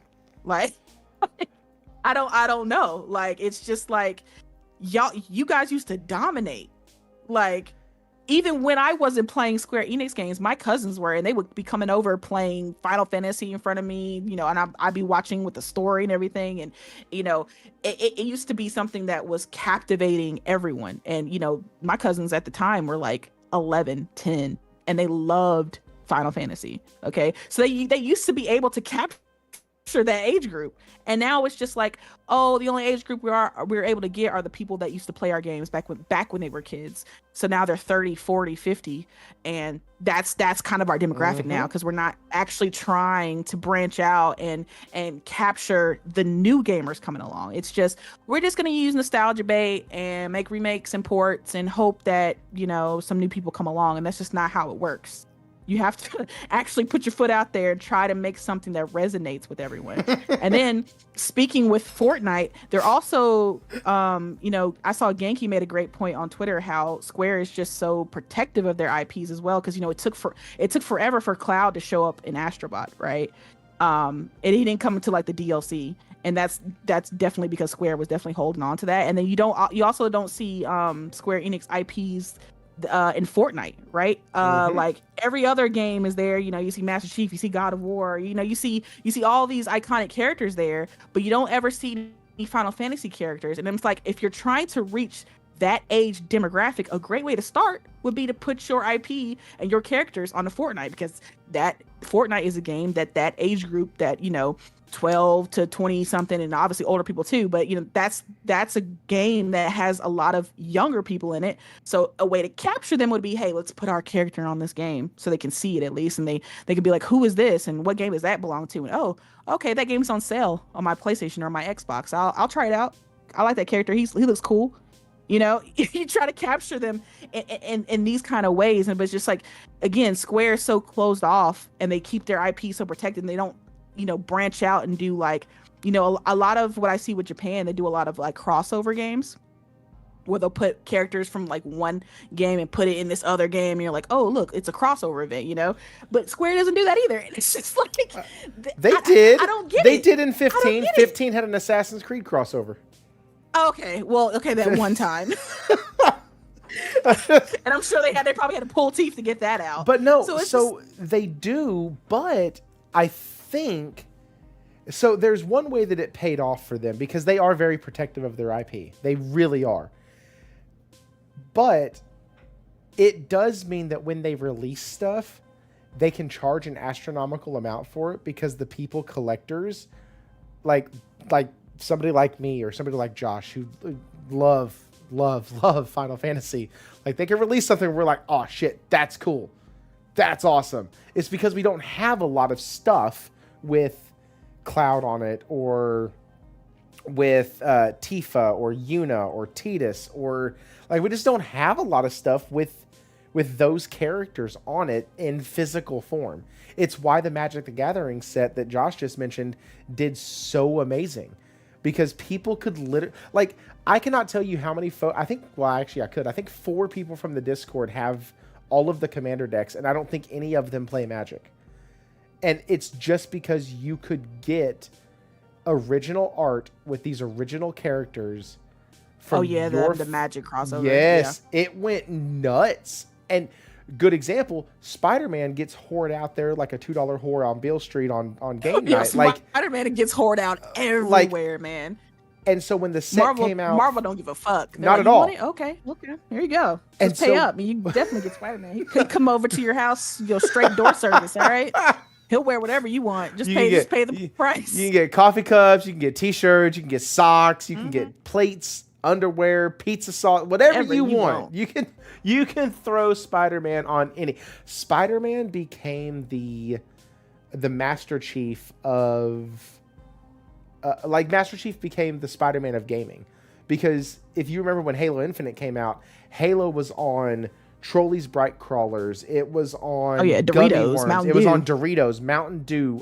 They had an energy drink. Rockstar had the Halo Infinite stuff, and you could earn Microsoft points by going on and doing it. Oreo had it for just absolutely hoarded out there. Oh yeah, you ain't never gonna see Square Enix do that. No. And if you do, it's a limited run. There's only 150 bags of chips that are made. Good luck. And then their collectibles cost an arm and leg. Yes. You want this Cloud statue? Yeah, that'll be $350. Like, what? Come on, bro. They just Square Enix just does too much. I know they do some, because some people in the chat are pointing out some of the crossover events, but it's very rare.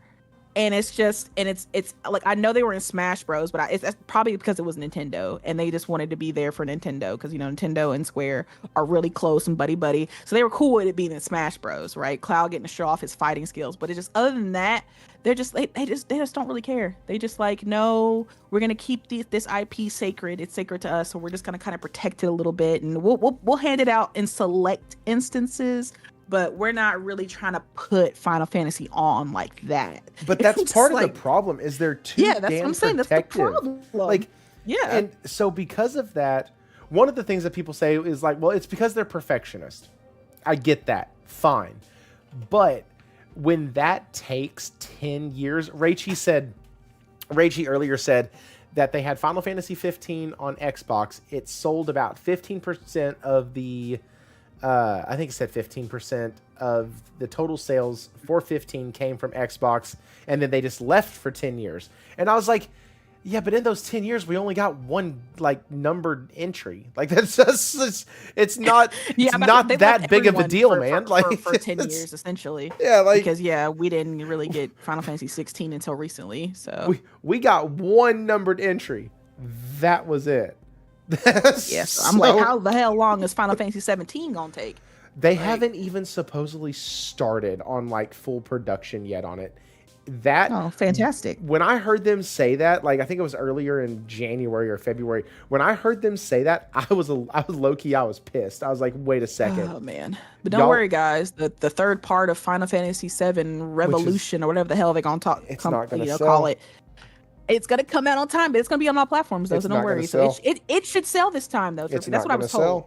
That's what I was told. Okay. It's not because it's no longer under the shackles of PlayStation. So it should do fantastic now. In that 30 to 40 age bracket, fun fact, are not any of us here, but there are people in that age bracket who even Josh said it won't sell. It's not gonna. It's because there's people in that age bracket that are literally getting out of gaming. Like, yeah. It's coming to the point where there are people who are outgrowing gaming. Like, I can't tell you how many times I see somebody who I went to college with, because I still live in the same town I went to college in. And I see somebody randomly that I went to college with, and like I remember sitting and playing Halo in the freaking dorm rooms with them. And like, oh man, do you still game? Blah, blah, blah. Nah, man, I haven't touched a video game in years. What? We couldn't pull you away from that. Everybody's just so busy. Yeah, everybody's so busy. Or my favorite is, yeah, man, I got the system, but man, I have kids. Yeah. He's like, man, I might play a couple days a month. And I'm like, I would lose my shit. Like my wife would be throwing me in the office with a controller, go and be like, here, please go play. I just like, because I'm not me when I don't get to play my video games. Like they're just. But there's people who are growing out of it. And look at what happened. Final Fantasy VII Remake came out. It left a bad taste in people's mouth for a couple different reasons. A lot of us loved it. I'm not saying it doesn't have love. I'm not saying that I hate the game. But looking back, it was absolutely... Walking through the corridors was annoying as shit. And there's certain things about that game that felt slow for the sake of just slowing down the game, and I didn't like it. The pacing felt off. So take that into Rebirth.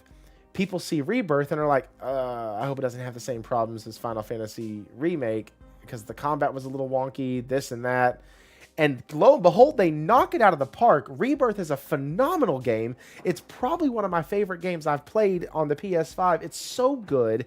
The combat is amazing. The way they restructured it, it was awesome. Everything about the game was great, except for the chocobo missions when you have to like use the chocobos to like crawl up the side of the mountains, because I kept not being able to find out where the hell I was going.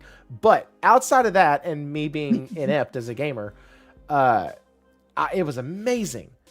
But because people had a sour taste in their mouth from some of the stuff from Remake, it didn't sell as well. And now they're expecting... Oh, and it was blurry as shit for the first 2 months. Yeah, like it was that Vaseline look. It was blurry as shit for the first 2 to 3 months. But now you're expecting people who have had a game that had really rough pacing with okay combat to a game that had phenomenal everything but looked like somebody took their thumb and like was smudging in shadowing around characters because of how fuzzy it looked. It was real fuzzy. And now you're going to go into a third game that you're releasing everywhere now. So fantastic. You're releasing it everywhere. Don't worry. They'll have like 150 mini games, so it should be fine. No, they said they were dialing that back. Thank God. We'll see. I know how I feel about Rebirth already. It was a much better game than Remake, though I'll give it that. Yeah, it was. Expectations will be super high, Josh, and that's the other problem. So because Square Enix literally lit the world on fire for so long when it came to high quality JRPGs, it's almost like they can't just release a mid graphical game that has good gameplay, good story, and interesting mechanics. It's like they have to always overproduce the shit out of it, which takes forever and 20 years. And so that, I think, is also part of their problem, is they can't get out of their own way. They have to say, no, it has to be perfect. It has to be this. It has to be the biggest, brightest, most beautiful game ever. Nah, dog, it doesn't. I fell in love with you when Tifa's boobs were triangles. Like, I don't know what you're... Like, it doesn't have to be amazing. It just doesn't. It doesn't have to be the most wonderful thing ever. Like, it's just... And so, I don't know. It feels like they're... Honestly, what it feels like outside of their 2D section, it feels like they're scared to fail. That's what I'm saying, because I'm playing games like Octopath Traveler 2, Octopath Traveler 0, and I'm like, this is fantastic. The combat, great. The story, oh my god, like the characters, like from the demo of the first Octopath Traveler game I played was 2, because that's the first one that came to PlayStation, right? And I played the demo for it, and I was like, I chose the first character, Oswald, and I'm like, okay, let's see what this dude is about. And like the monologue at the beginning of this, where he is being imprisoned wrongfully for the murder of his wife and child, and the speech that he's given in front of the court, I was just, my jaw was on the floor. I was like, oh my god, like I was like, yo, this story is crazy. What is going on right now? And I'm just like, I was so like enthralled. I was like, I need to know more. Like, what the hell happened?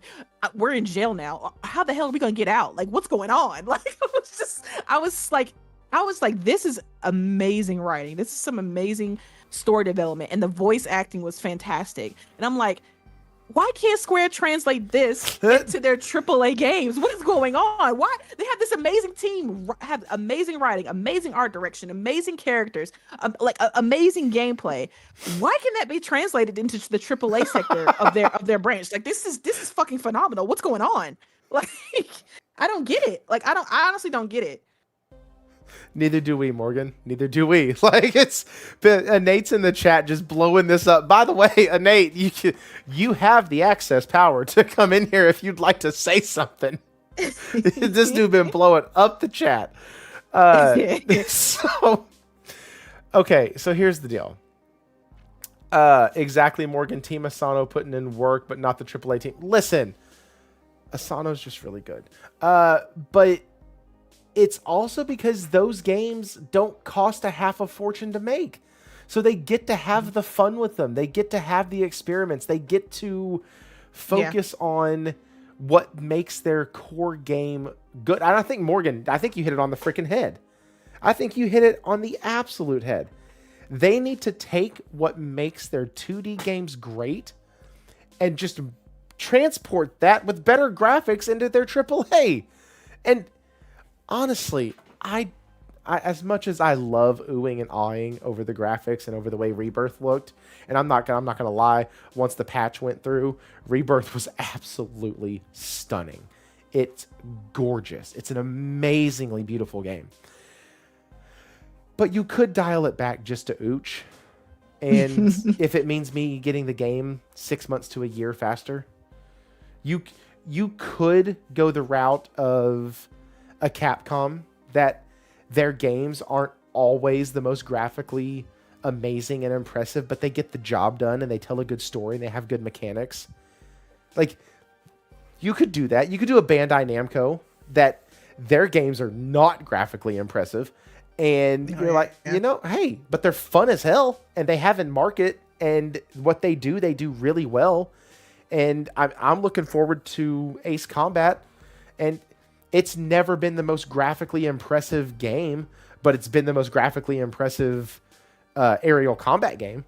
And so, like, it's about them needing to get back to their strengths. And I think around the time of Final Fantasy 13, is when I really started noticing everything getting overproduced with them. Just because they were like, oh my God, people are loving this. Look at what happened when we released 10. Look at what happened when we released 12. Look at what happened when 13 came. Like, everybody always talked about the graphics, how gorgeous the games look, how well the animations were done, the burst effects, the bloom, like all of it.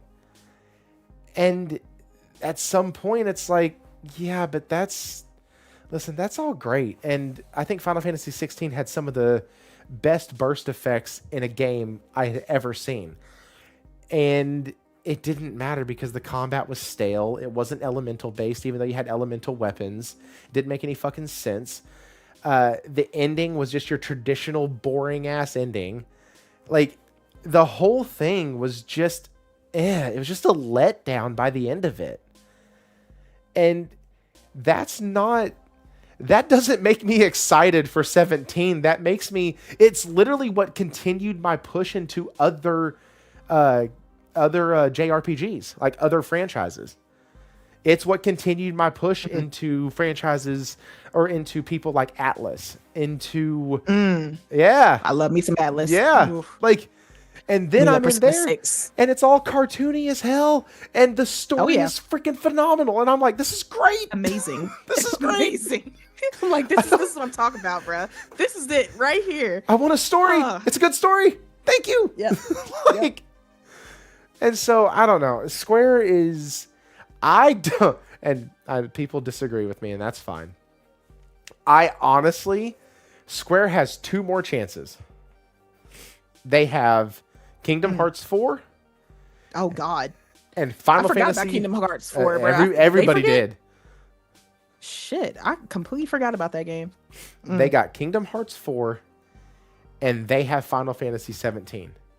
If those 2 games do not hit, they better hope to goodness that they did a full remaster of Final Fantasy 10 or 9 or something, and they got that shit in the bag so they can, like, okay, shit, we need money. Release it now. Like, because they're not going to be around. They have a really, really aggressive group of investors right now who every time they slip, that investment group is buying up another 2%, another 4%, another 1%. And like just slowly Pac-Manning that shit. Like just gobbling it up. Just slowly nibbling at it. And I'm like, you know what? That's what this company does. It's been noted that they come in, I can't remember the name of them, but they come in, they start buying up parts of these companies just to. Are you talking about the Saudi Arabian company or whatever? I don't think they're Saudi, but okay.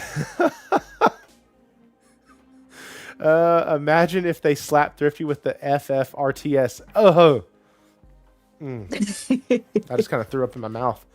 At first, I read FPS, and I was like, I mean, I could do that. Give me a FPS version of not Crisis Core.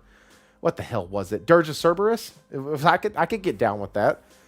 I could get down with a first person Dirge of Cerberus type game where you play as Vincent and you go back through. But like, yeah, Dragon Quest still goes strong. Yeah, the 9 anime, can't wait. P6, okay. I hope PS6 has a female PS6. Oh, Persona P6, 6. Persona 6. I got you. Okay, so I think that's all on Square. There's a lot of stuff that they have to do. We haven't had a good Square talk in a while. Normally it's been like I say something and I'm like, but I don't really want to get into that tonight, so we're going to move on. But it really surprised me that they had, but Morgan, the way you explained it was perfect. Like, duh, it's remakes, it's remasters, it's stuff that people already love, so of course they're going to score high. Like, that makes total sense. I think it's why .emu did so good last year, because they had the Marvel game with characters that people love, and I think they had the Turtle game too last year. And so, like, they had 2 IPs that people love, and all you had to do was not screw it up. So, that's... if Square needs money, release the Final Fantasy 13 Complete Edition. They would get $1. Like, there's not enough. There's not enough. There's not enough of us anymore, and that's the problem. is there's not enough of those hardcore gamers after, or hardcore Final Fantasy guys after Final Fantasy X that like stuck around, because 11 was a huge experiment. 12 people really didn't vibe with because it was just Final Fantasy meets Star Wars. Like, and then you had 13 that was broken up into 3 games. There was going to be a 4th game with it, but then that one got branched off into 15, and that took forever and was in development. Like, it's been a shit show since like 2001 is when the fecal matter started dropping. And like, that's just where we are now. Sorry, I just it's started raining from the sky. just there's shit on the walls, there's shit on the ceiling, there's shit everywhere. Okay, so we've talked about a couple bad newses. We talked about Square Enix, which also leads to bad news. Let's talk about some good news. And surprisingly, it's coming from Team Red. I'm just as shocked as everybody else is. But here's what they said. Nintendo lowers price point for digital versions of Switch 2 games. And the first article that I saw of this was by VGC, and the way they worded the title was really convoluted and almost made it sound like they were going to be charging more for physical games. That made my hair stand up. And then I actually read an article that wasn't, written by 5th graders, and it was pretty good. Nintendo has announced that it will adopt separate price points for digital and physical Switch 2 exclusive games published by the company. This policy has begun with pre-orders of Yoshi and the Mysterious Book, which has a lower price point for its digital version. Nintendo says the decision, quote, reflects the different costs associated with each format. Huh, no shit. Nintendo has announced that moving forward, it will adopt separate recommended price points for Switch 2 exclusive games published by Nintendo itself. The company said that the change simply reflects the different costs associated with producing and distributing each format. The decision is already in effect with pre-orders of Yoshi. Okay, now they're just repeating the same exact shit they said. All right, down here. Similarly, the UK Nintendo store lists the game for $59, where blah, blah, blah. We're still talking about the difference in price. It's a $10 difference. Nintendo reiterates that both versions offer the same experiences, whether in packaged or digital format. And that, as always, retail partners set their own prices for physical and digital games, and pricing with each title may vary. At the time of writing, Switch 2 exclusive titles like Pokemon Pokopia, Mario Tennis Fever, Hyrule Warriors, Age of Imprisonment, Donkey Kong Bonanza, and Kirby Air Riders still retain the same price of $70 for both physical and digital versions. Okay. And then Mario Kart still remains at $80, and they're going to raise it to $100. Like, that's not in the article, but they could, and people would still buy that shit. Like, that's neither here nor there. Nintendo could literally charge whatever the hell they want for any of these games that I just mentioned, and people would still buy them. So the fact that they have that power and are doing this, to me, that says something pretty good about Nintendo. Like, as shitty as they've been with the Switch 2 and the digital ID cards and all that shit, like, this is a good move. And I actually commend them, and I wish that all developers, publishers, game companies, indie person in their garage, like, I wish that every single person would adopt this. If you get it on a digital storefront, you pay less than if you got it physically, out the box, off the rip, doesn't matter, because it costs less. And I was talking to Will, and I tried to get Falky on tonight, because Will was telling me that Falky has it like broken down where in some cases it actually costs more to do digital than it does to do physical or something like that. And so I'm interested to see and to kind of tease that out with Falky and see what the rest of that conversation was. But like, for me, no plastic case, no disc, no cover art equals I'm not spending as much money. Like, that just sounds like easy logic to me. And so the fact that they're doing this is really cool. And like I said, I need every single publisher to get on board with this. Morgan, what do you think about this? Yeah, I do think this is cool. Being cheaper, you would think, I think it's something that gamers have talked about for a long time too, right? Like, the fact that, ever since the digital age started, when it comes to buying your games, like, predominantly, starting really with like the PS4 and stuff like that. Like, people were just like, why am I paying the same price for a digital version for which I'm not, getting like anything physical? I'm not getting the disc drive, I'm not, like you said, the artwork, nothing like that. Like, I'm not getting anything in hand, right? But it's still being charged the same price as I would for something physical. It just didn't really mesh well with gamers. They're like, digital should be in fact cheaper than physical hardware or physical games. So it's cool that Nintendo, surprisingly, honestly, that Nintendo is the first one to do this. They're not really known for their pro consumer, tactics. So, I kind of thought this would be something that maybe like Xbox or something somebody would do first before Nintendo. So seeing this is kind of cool, but it kind of makes me wonder like why exactly they're doing this. Like, I know it's not out of the goodness of their heart. So I'm having a feeling that they're trying to get more people to come into their digital storefront and spend there. Because manufacturing games, it does cost money, and Nintendo does have like the highest amount of people who buy physically over digitally. And we can see with the Switch 2, a lot of the moves that they made with with gaming key cards and the controversy that comes with that, with people being like, the game's not on the card, I have to I have to get it from the internet. This is the game isn't actually there. What am I paying for? People getting so pissed off with that, right?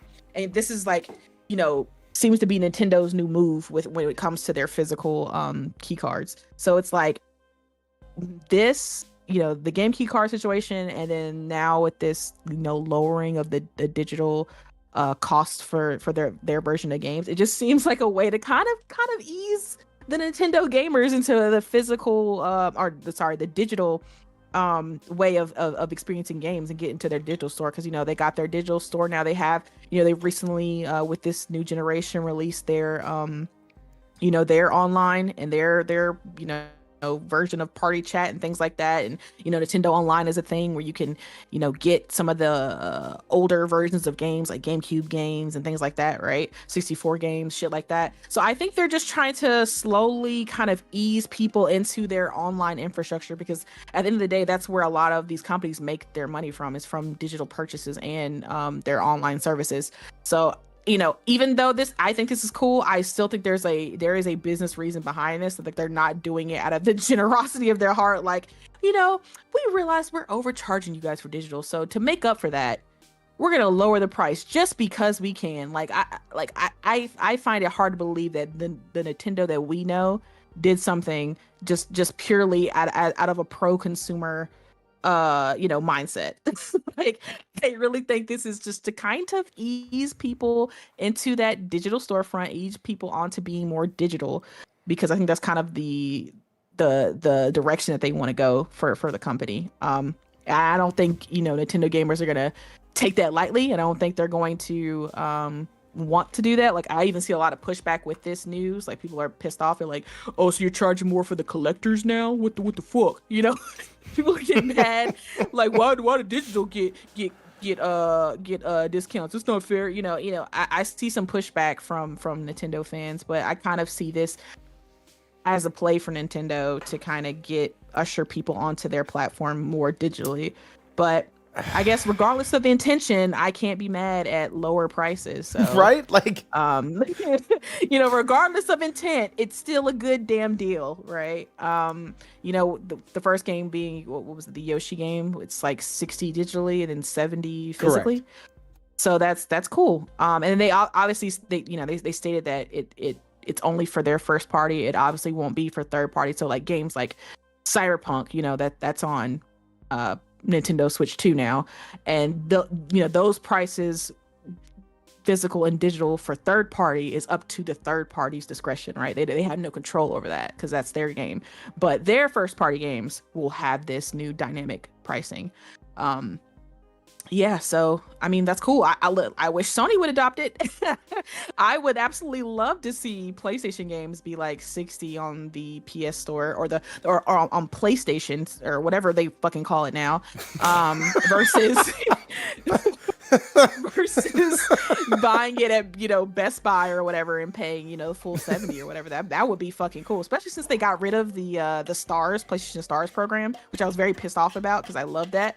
I was getting some really cool. But I got a couple free games off of the Stars thing, like what I'm saying. And they talk about they was like, oh, we're just kind of revamping it, we'll be back. I'm like, bitch, y'all not coming back. Stop playing with y'all me. ain't coming back. No, like, y'all gave people free shit, and you were like, wait a second. Yeah, I think it started adding up. Like, wait a minute, we losing a lot of money. Hold up, motherfuckers are really using this shit. Hold up, whoa, stop. Nope, not today. Turn it off. But yeah, they realized they were giving away too many points. They were like, well, so because the way the point systems work, and this is with any point like I have a buddy who owns a coffee shop, and he has a point system. And before coffee went through the roof, you could like raw coffee. I mean, before raw coffee beans went through the roof, you could get basically you could get either like 5 punches gave you a free coffee. Or maybe it was 10. It's 10. 10 punches or 10 points get you a free coffee. 30 points would get you a free bag of coffee. So a free 12-ounce bag, which is cool. But when you start realizing it, you're like, wait a second. It's actually better and more advantageous money-wise to wait to get the free bag of coffee than it is to get 3 drinks. Right. But the way the psychology behind it works is people will not save up for the big thing and use their points on the small thing. That's what I do. So, I have every app for every restaurant and stuff, to accumulate points. I'm like, I'm always eating out. So I'm like, I might as well use the app, get my free points, get my free drink or my free meal. As soon as I get enough points for one thing, I immediately spend it. I'm like, Morgan, you could save this and get like an entree, but I'm like, nah, fuck that. I want my fries free. I want my fries.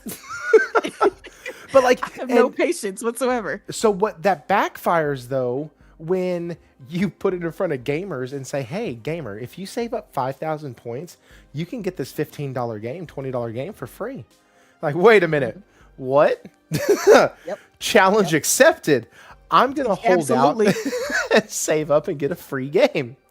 And like, oh, wait, people are actually doing that? Yeah. Yes, we are. We're not spending it on your many little of the $10 things for PlayStation Stars. I was like, let me add this stuff up. I'm about to get a free game today.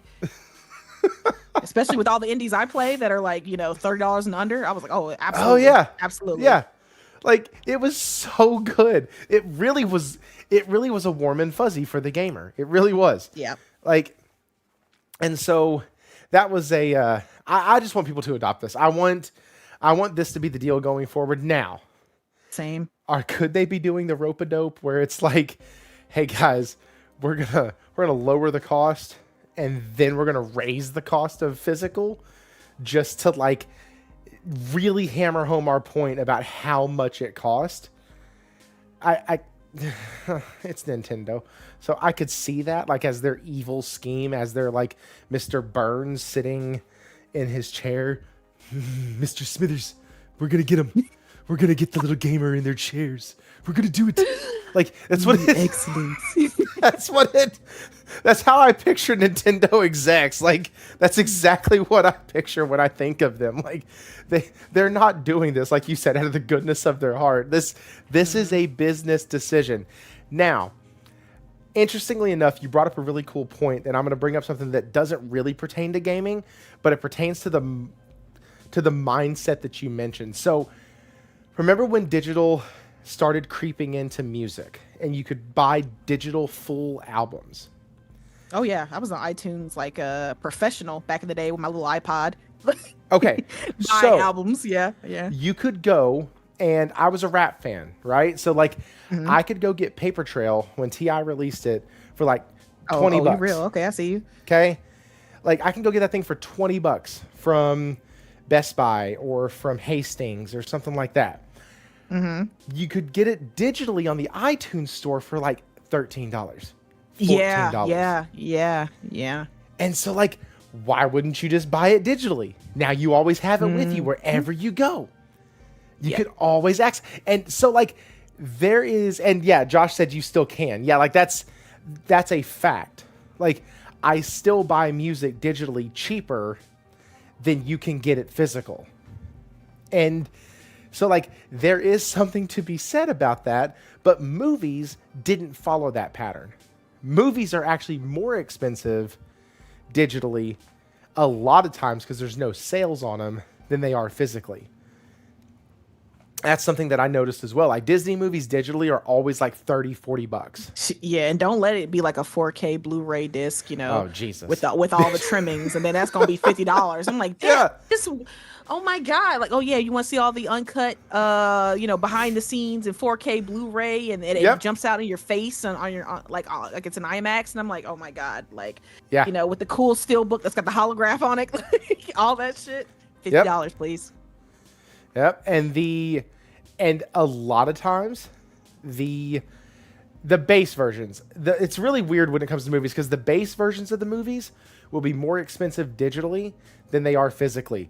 But the collectors, or not the collectors, but like the big editions you're talking about, you can usually get them for $30 digitally, and you get all like the digital versions of like the art book and this and that and whatnot.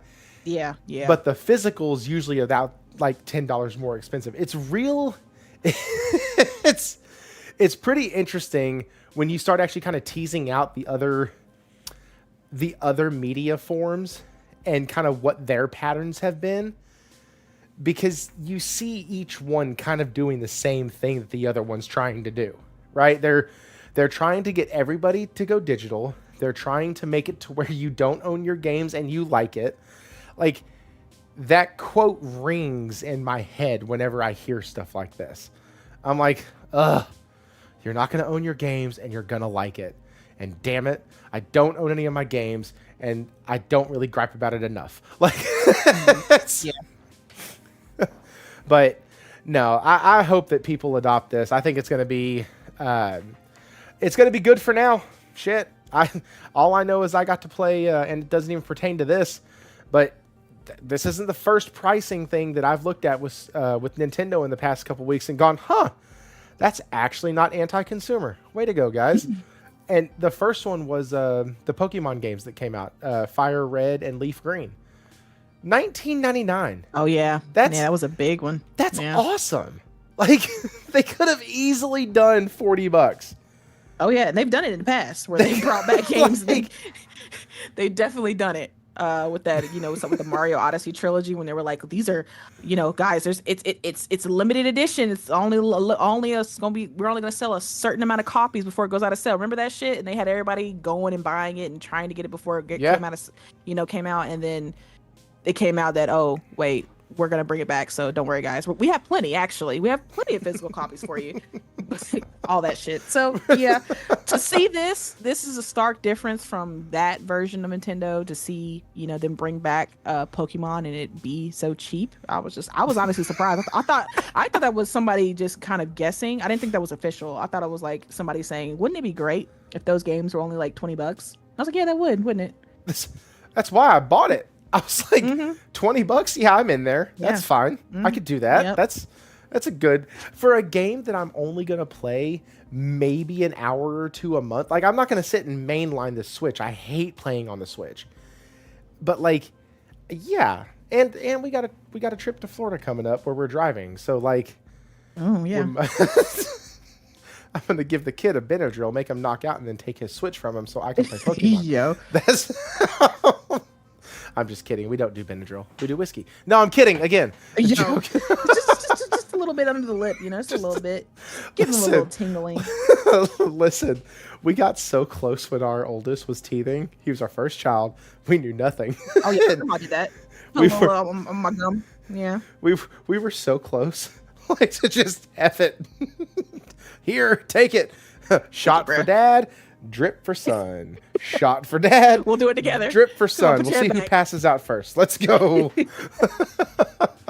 But no.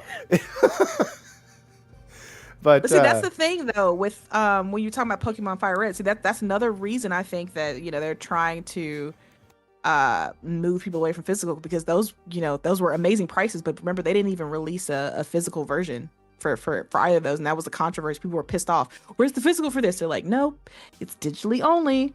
So it's like, again, it seems like Nintendo's trying to like steer steer their fan base that is, predominantly physical in an age where, digital media is kind of taking over.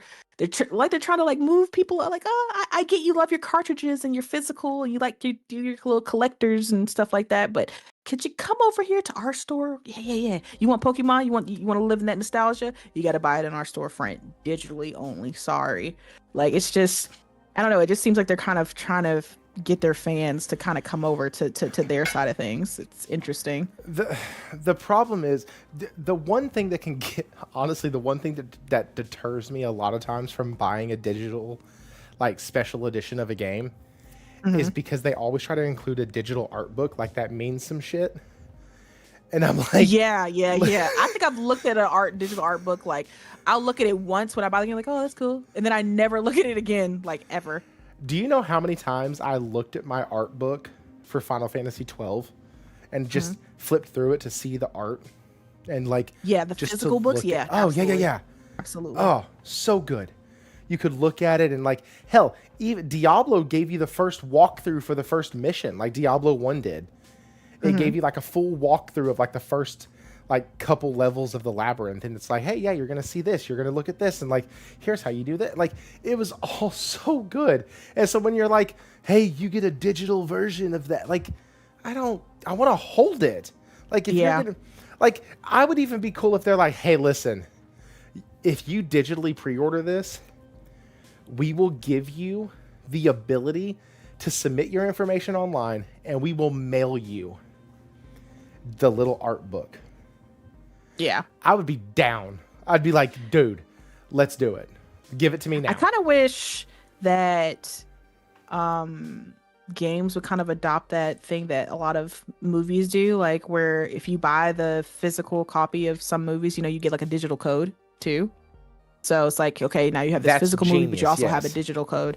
So I would love that, but they're, that I think they just see that as too much money lost. They're like, oh no, but I would love to have both, like physical for my, for me and my collection because I want to have it, but also digital so that I can like play it anywhere. I can put it on my PlayStation and then I can play it on my portal without any kind of issues worrying about it being in the disk drive and stuff like that and stuff like, so I would love a system like that, but I don't think publishers would ever do anything like that. But No, they I wouldn't. don't know. But according to federal law, if you own a copy of a physical media, music, movies, video games, okay? It may apply to something else, but it definitely applies to those. You can go find the ROMs online and download them as a backup on your computer. That is legal. It is 100% legal. You are allowed to do that. See, you gonna have to explain that though to Nintendo when they send their, ninja lawyers to your door no. to bust in your kneecaps. Like, it's actually legal for me to do this. Like, shut up. You just can't charge for it. that's the problem. Like you can't charge for it, and if you don't own the game, you are stealing it. That's how that works. Yeah. So like, Yeah. that's the other side of it. Yeah, that's from oh wow, we had how long ago did we do that? We had a whole like couple weeks where we discussed emulation and like the legalities behind it, at least here in the States, and like what it all meant. Because it was the same argument. Like, I want to play these Nintendo games, and Nintendo paywall, or Nintendo doesn't release them, so I'm just going to buy them, or I'm just going to go online and get them for free and play them that way. Okay, so you're still stealing, but you're justifying it, so that's good. But like, it's still theft. Like, Yeah. just because Walmart tells me that the TV is $60 or the TV is out of stock doesn't mean I go and steal the TV. Like, that doesn't make any sense. That doesn't work in any other facet. So, anyways, we're not here to talk about that. Okay, the last story of the night. I knew nothing about this thing. I knew nothing about this at all. Also, guys, hit the like button. It's been kind of a chill night. Yeah, it's a clusterfuck of legality. That is absolutely right. So here's this. Apparently, Sony or PlayStation had a studio that I never even heard of, and they closed it. Like Jason Here we go. Let me just go start at the top. Jason Blundell speaks on PlayStation closing Dark Outlaw Games. On March 24th, PlayStation announced it is shutting down Dark Outlaw Games. This came just 1 year after the studio was formed by former Call of Duty Zombies lead Jason Blundell. Blundell is now commenting on the other studio's closures, noting that there is no ill will towards Sony. Fans would have been excited about the new project, saying it was not a live service title, blah, blah, blah. Okay. So, all he goes on to say is that I can assure you, as it's been assured to me, it's just times change. Focus changes, but the project we were doing and what we were doing, the fans would have been very excited. He said Backfire also said that they've been working on the game for 5 years, so that's a lot of time spent. Okay, so they were working on the game before Sony even purchased them. Wow. Interesting. So yeah, and it does talk about how this comes on the heels of layoffs upon layoffs upon layoffs with Epic and Microsoft and all of that. So it's a like, God bless Morgan. Like you said earlier, it's a dangerous time to be a game developer. It's terrifying. Like, but this studio, I know nothing about it. So like, it's almost like if somebody looks at me and goes, "Hey, they're ending this program at your work where you get like a free lunch once a week." And I'm like, I didn't even know we had that program. Like, that's cool. But like, I can't be frustrated about something I knew nothing about, right? Like, that's kind of where I am on this one. I know nothing about it. Sony is going in, cutting studios that aren't really producing or aren't progressing properly.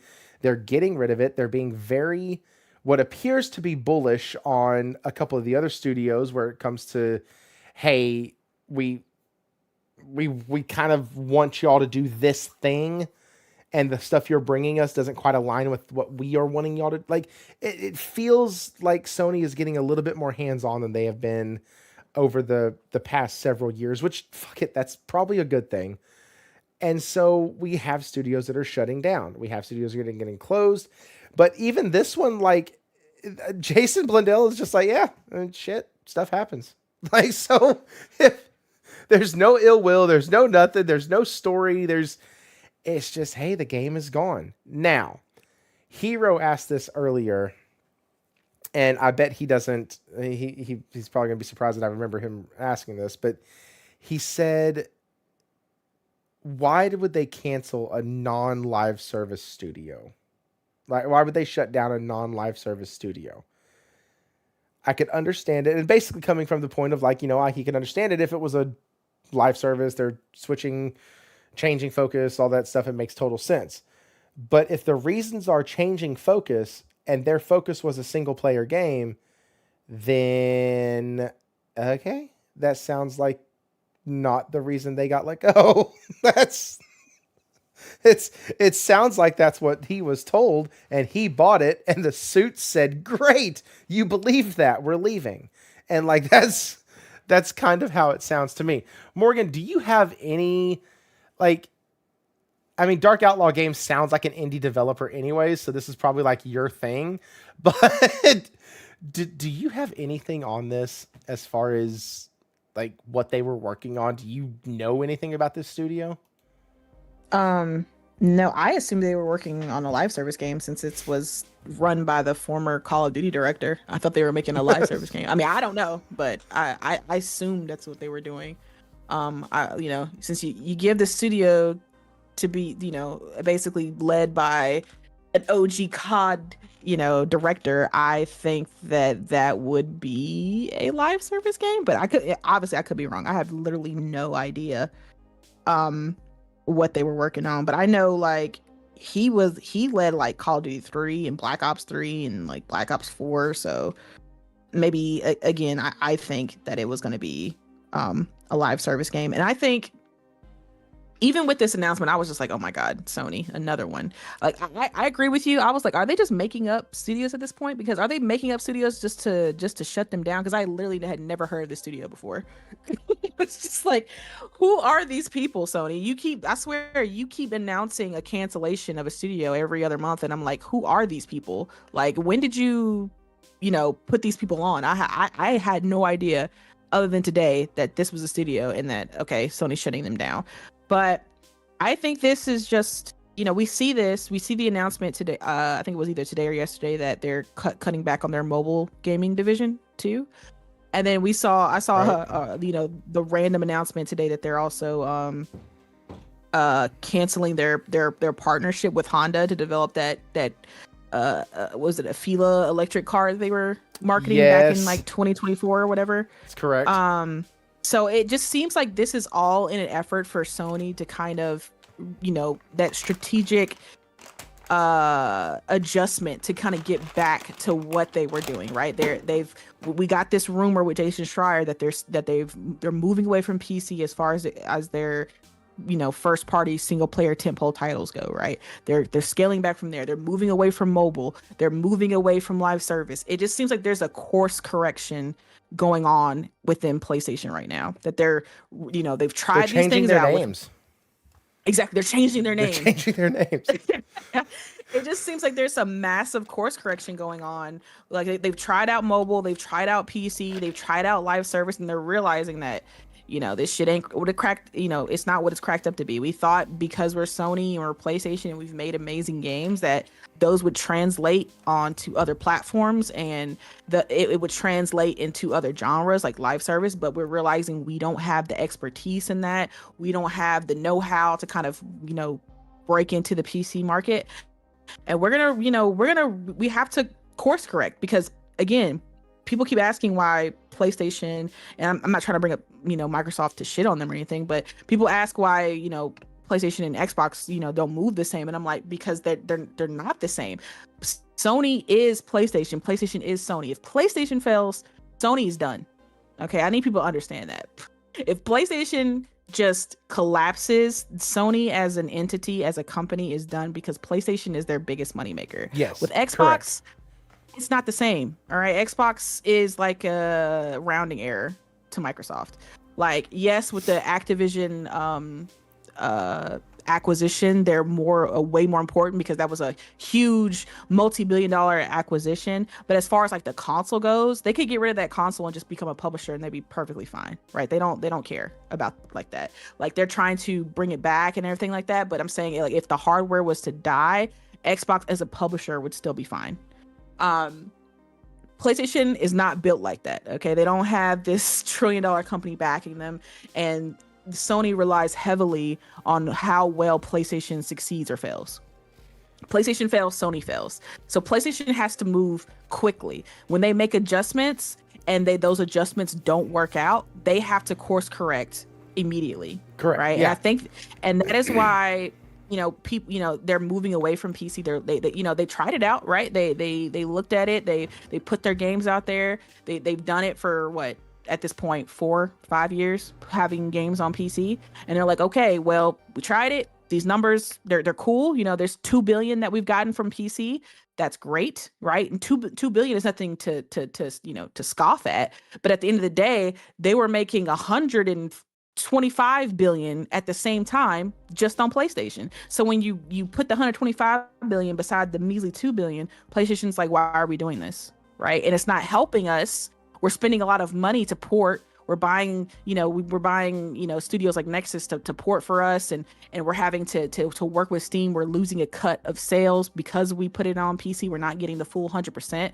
Why are we doing this? It isn't growing PlayStation. PC players aren't moving over to PlayStation. It's measly sales in comparison to our home console. So why are we still doing this? So they're realizing, okay, in order for the health of the brand that Sony depends on to be successful, we have to course correct. So we have to come back to PlayStation. We have to invest in PlayStation. All right, let's look at this. Oh, mobile. Okay, we're not doing well in mobile. We're again, same situation as PC. We're not moving numbers. It's a lot of money to invest in the mobile market, but we're not seeing returns on that investment. Okay, we need to bring it back, right? And then we have this example of the Dark Outlaws or whatever studio. And again, I don't know if it's a live service studio, but it seems like it would be because it's a COD director.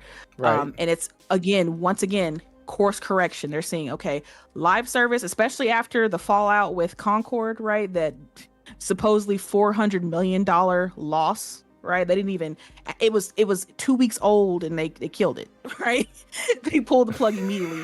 And it and from that it caused a ripple effect within PlayStation, and they started, we started seeing, like, right after Concord, that's when the dominoes started falling for a lot of the live service studios that they were investing in, and them canceling projects. We saw with Naughty Dog and their live service game canceled, right? We saw with obviously Blue Point, and then them being closed down, and their live service game, the God of War game, canceled. Ben Studios live service game canceled, right? Everybody's just getting stuff canceled. Studios are getting closed. PlayStation's realizing, again, we need to course correct. This is not working, and we can't keep just throwing money away and not seeing that return, right? We're constantly throwing money at all these studios to make live service games, and none of them are panning out. So we have to quickly course correct. And I think that's what we're seeing from all of these things happen with PlayStation. Like I said, with the mobile, the PC, and the live service games, all of them being shut down, all of them being, like I said, shut down or stopped completely. It's because PlayStation right now is in the process of getting back to what made PlayStation great, which, as a PlayStation player, predominantly PlayStation player, I am happy to see. Like, I'm never happy to see people losing their jobs and studios closing, but I am happy to see that PlayStation is not just allowing shit to keep falling, that they're actually trying to work to bring it back. Like, all right, we tried out PC, it didn't work. We tried out mobile, it didn't work. We tried out live service, it didn't work. So you know what? We're going to focus again on what our strengths are, which are our tentpole single player IPs. We're going to invest in that, and these are what we're going to focus on, and we're going to keep it on PlayStation console because we care for the health of the brand, and we want it to succeed and thrive because we need it to succeed and thrive. So we're going to bring it all home. We're going to put the wall garden back up, and we're going to raise the infrastructure that is PlayStation. And that's what I like to see. So I'm not too upset about all these closings because I'm like, at the end of the day, I think this is what's best for PlayStation and the health of the brand. I think we need to, like I said, focus on the single player because that's what PlayStation's good at. All right. And for them to divert funds and studios and employee and time, like what example I said with Naughty Dog to games that aren't going to pan out at the end, it just pissed me off. I'm like, you wasted Naughty Dog's time for 4 or 5 years to the point now we're not getting their next game until 2027, 2028. You know? And we didn't get one game from them this generation that wasn't like a remake or a remaster. We didn't get one new game from them. And that is a waste of a fan-fucking-tastic studio. This is your A+ studio, your pinnacle, your S-tier studio, Naughty Dog, and they haven't delivered one fucking new game yet. That's inexcusable. So it's like, so to see them do all this stuff and, like I said, course correct like we're doing right now, I am happy. I'm happy as hell to see all this shit. I'm like, good. Do it all. Yes. Knock all this shit down that you did, that you fucked up. That's fine. We all make mistakes, but you have to correct those mistakes. You can't just let them sit there and fester all day. You have to make changes, and I'm glad to see the changes are being made. But yeah, that's my opinion on it, though. Yeah, I'm excited about the changes, as you call them. Mainly, what it feels like to me, and it's gonna sound weird saying because I wasn't necessarily a defender, but I was kind of a supporter of Jim Ryan. He was at least when he talked, it made sense. Let's say it that way. Like I could see what he meant. Like, hey, we want to keep games going to PC because when the sequels come out, that'll push people to buy PlayStations. Okay, sure.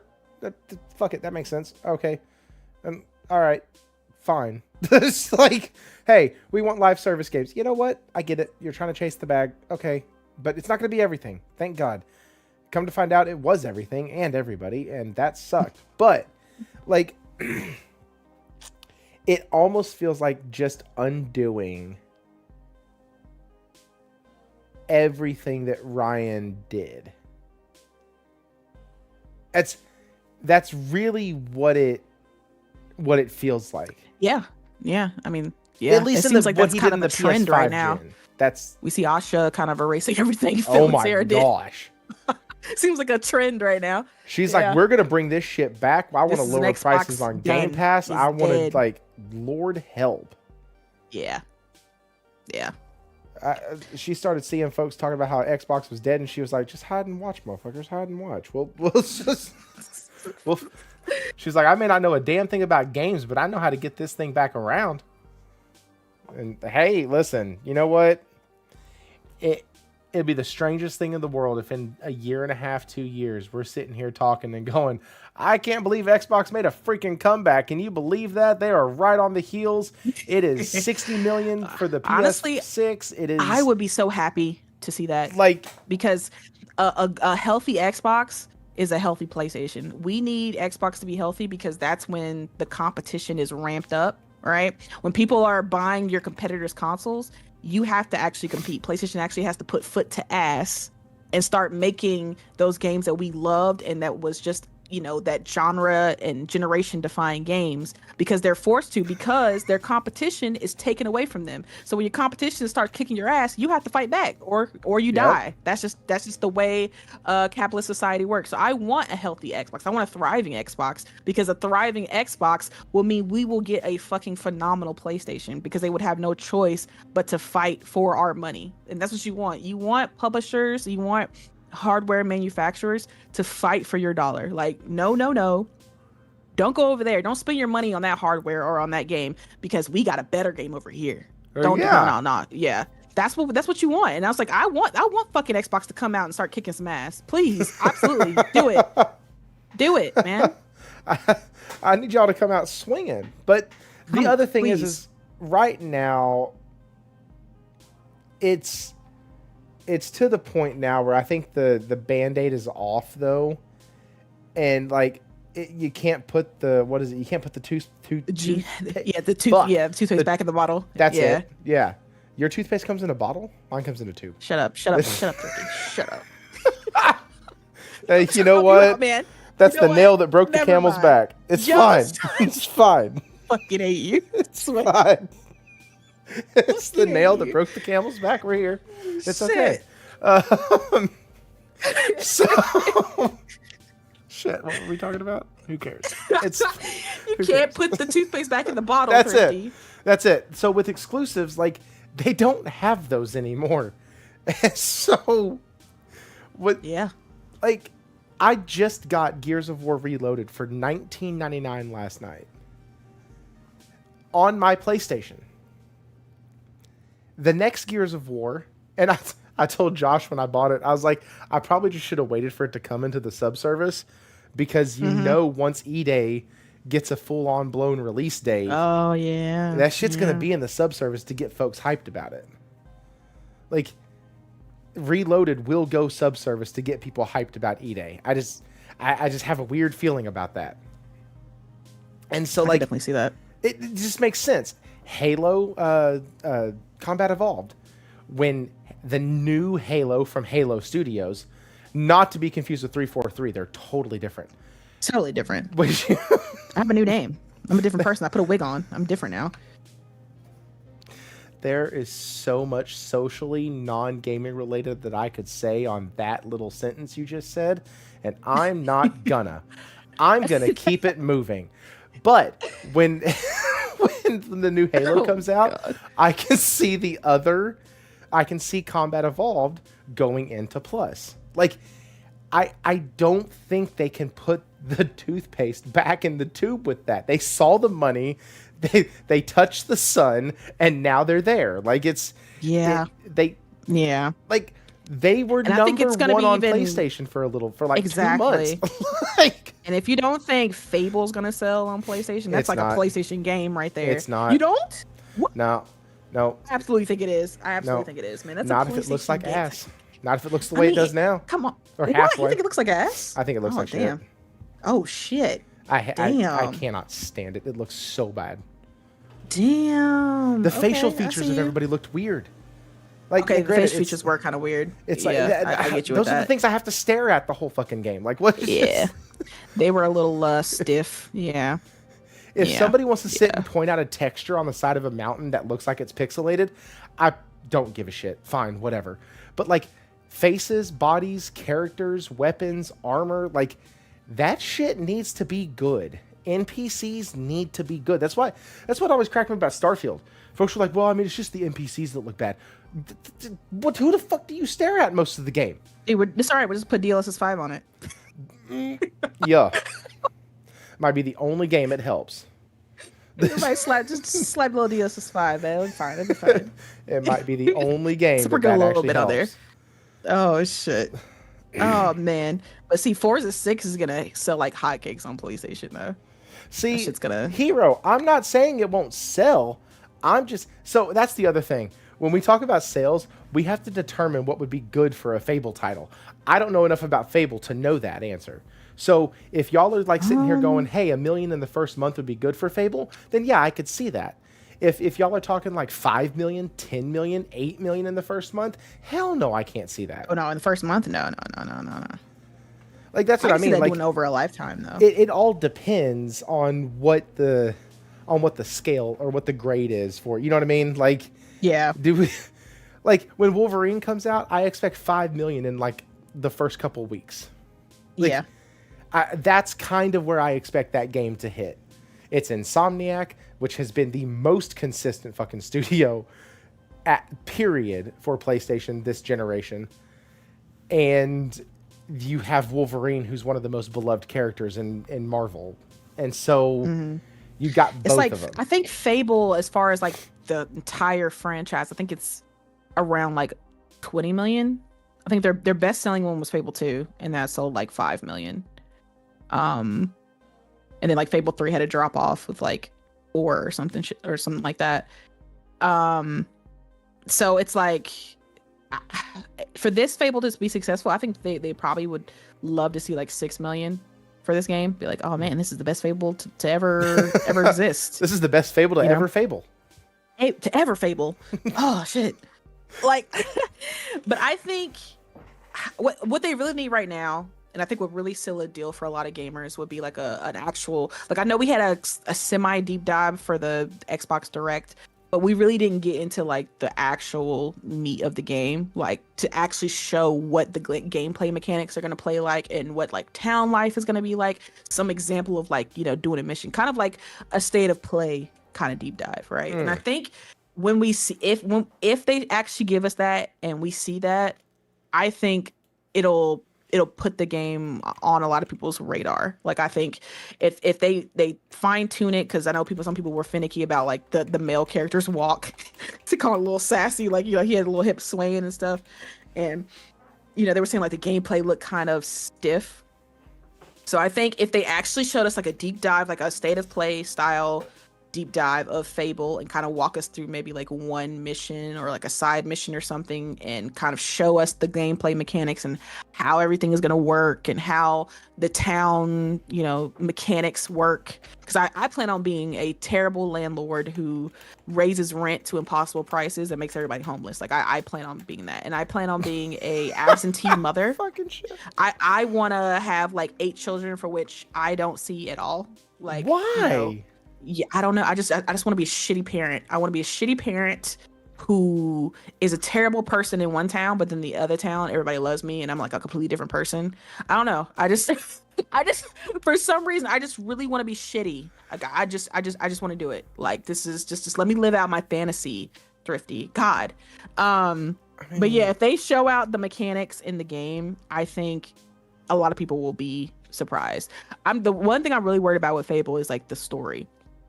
Like, because I mean, this is the Forza team, and no offense to Forza. Forza is a great game, but you know, Forza doesn't have a story. So it's like, how is the story going to play out on Fable? Like, obviously, I know they've hired writers from other development teams, but that's really kind of what I'm laser focused on.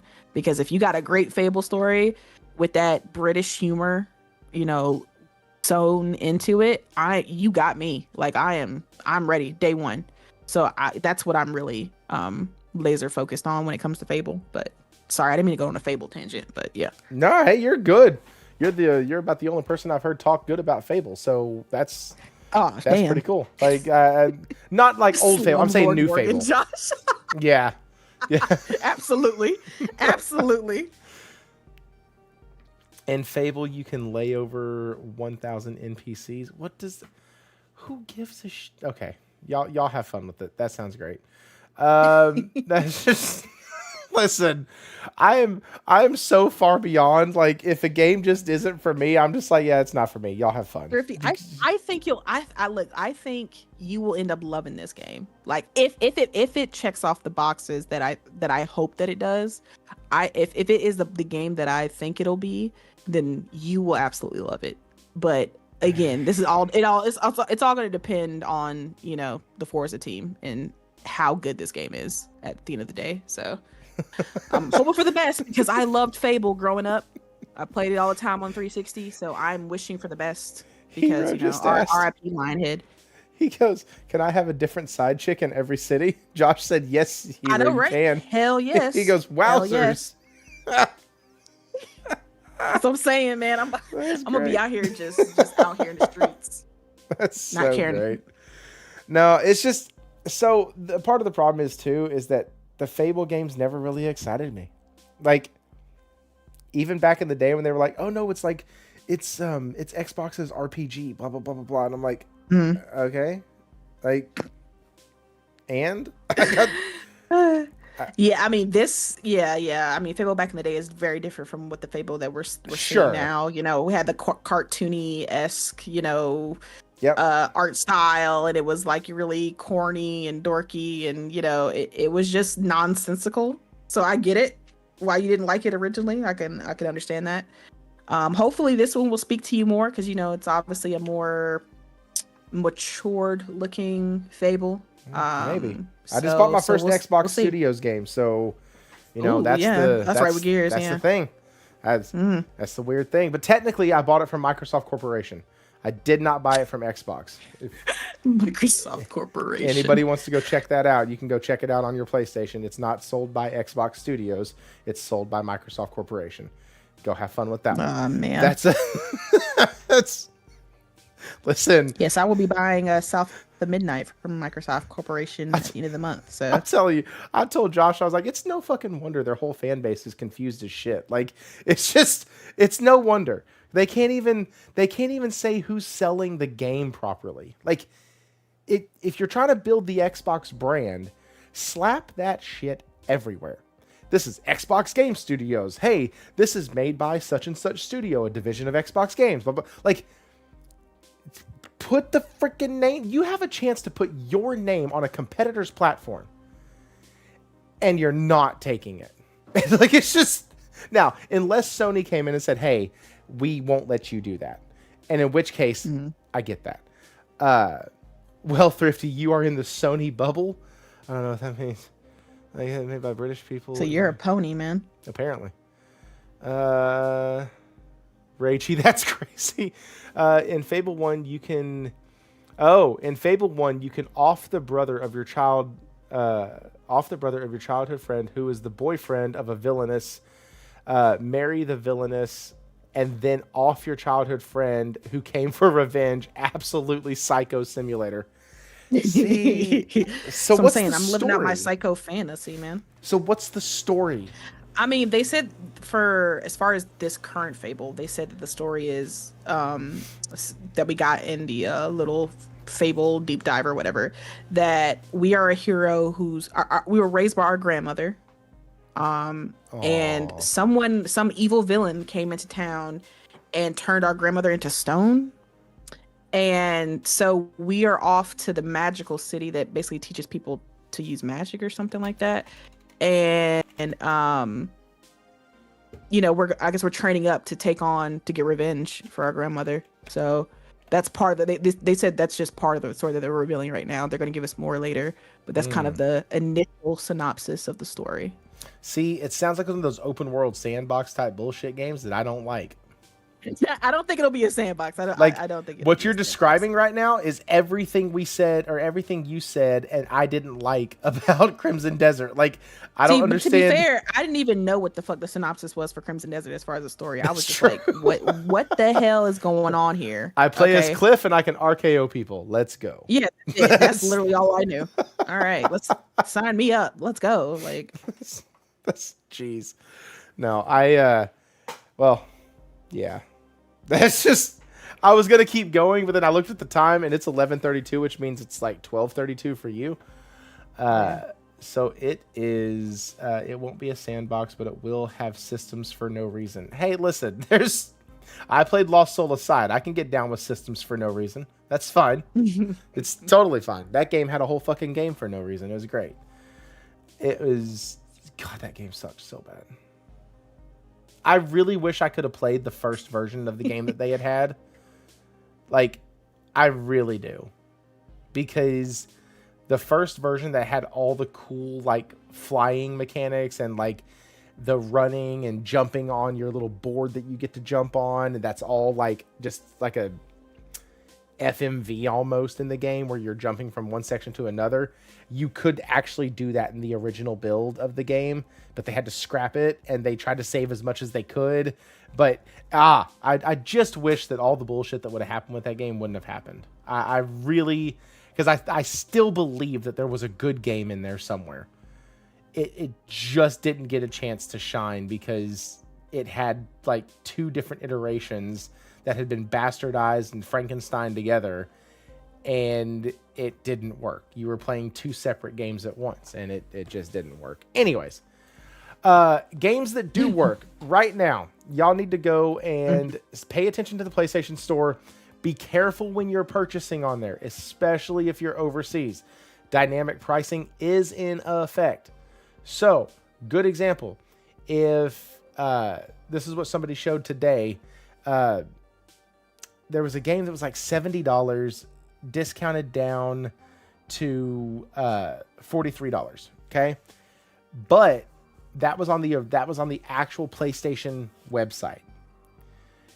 Then when this guy logged in and logged into his PlayStation, it showed the game was $20.99. So like, just be careful.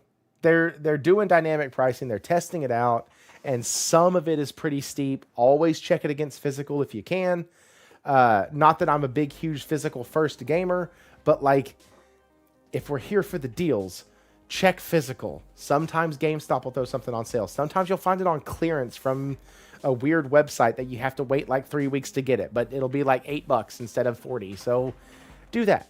But yeah, that's all I have. Morgan, do you have anything for the peepsels? The peepsels? The peeps.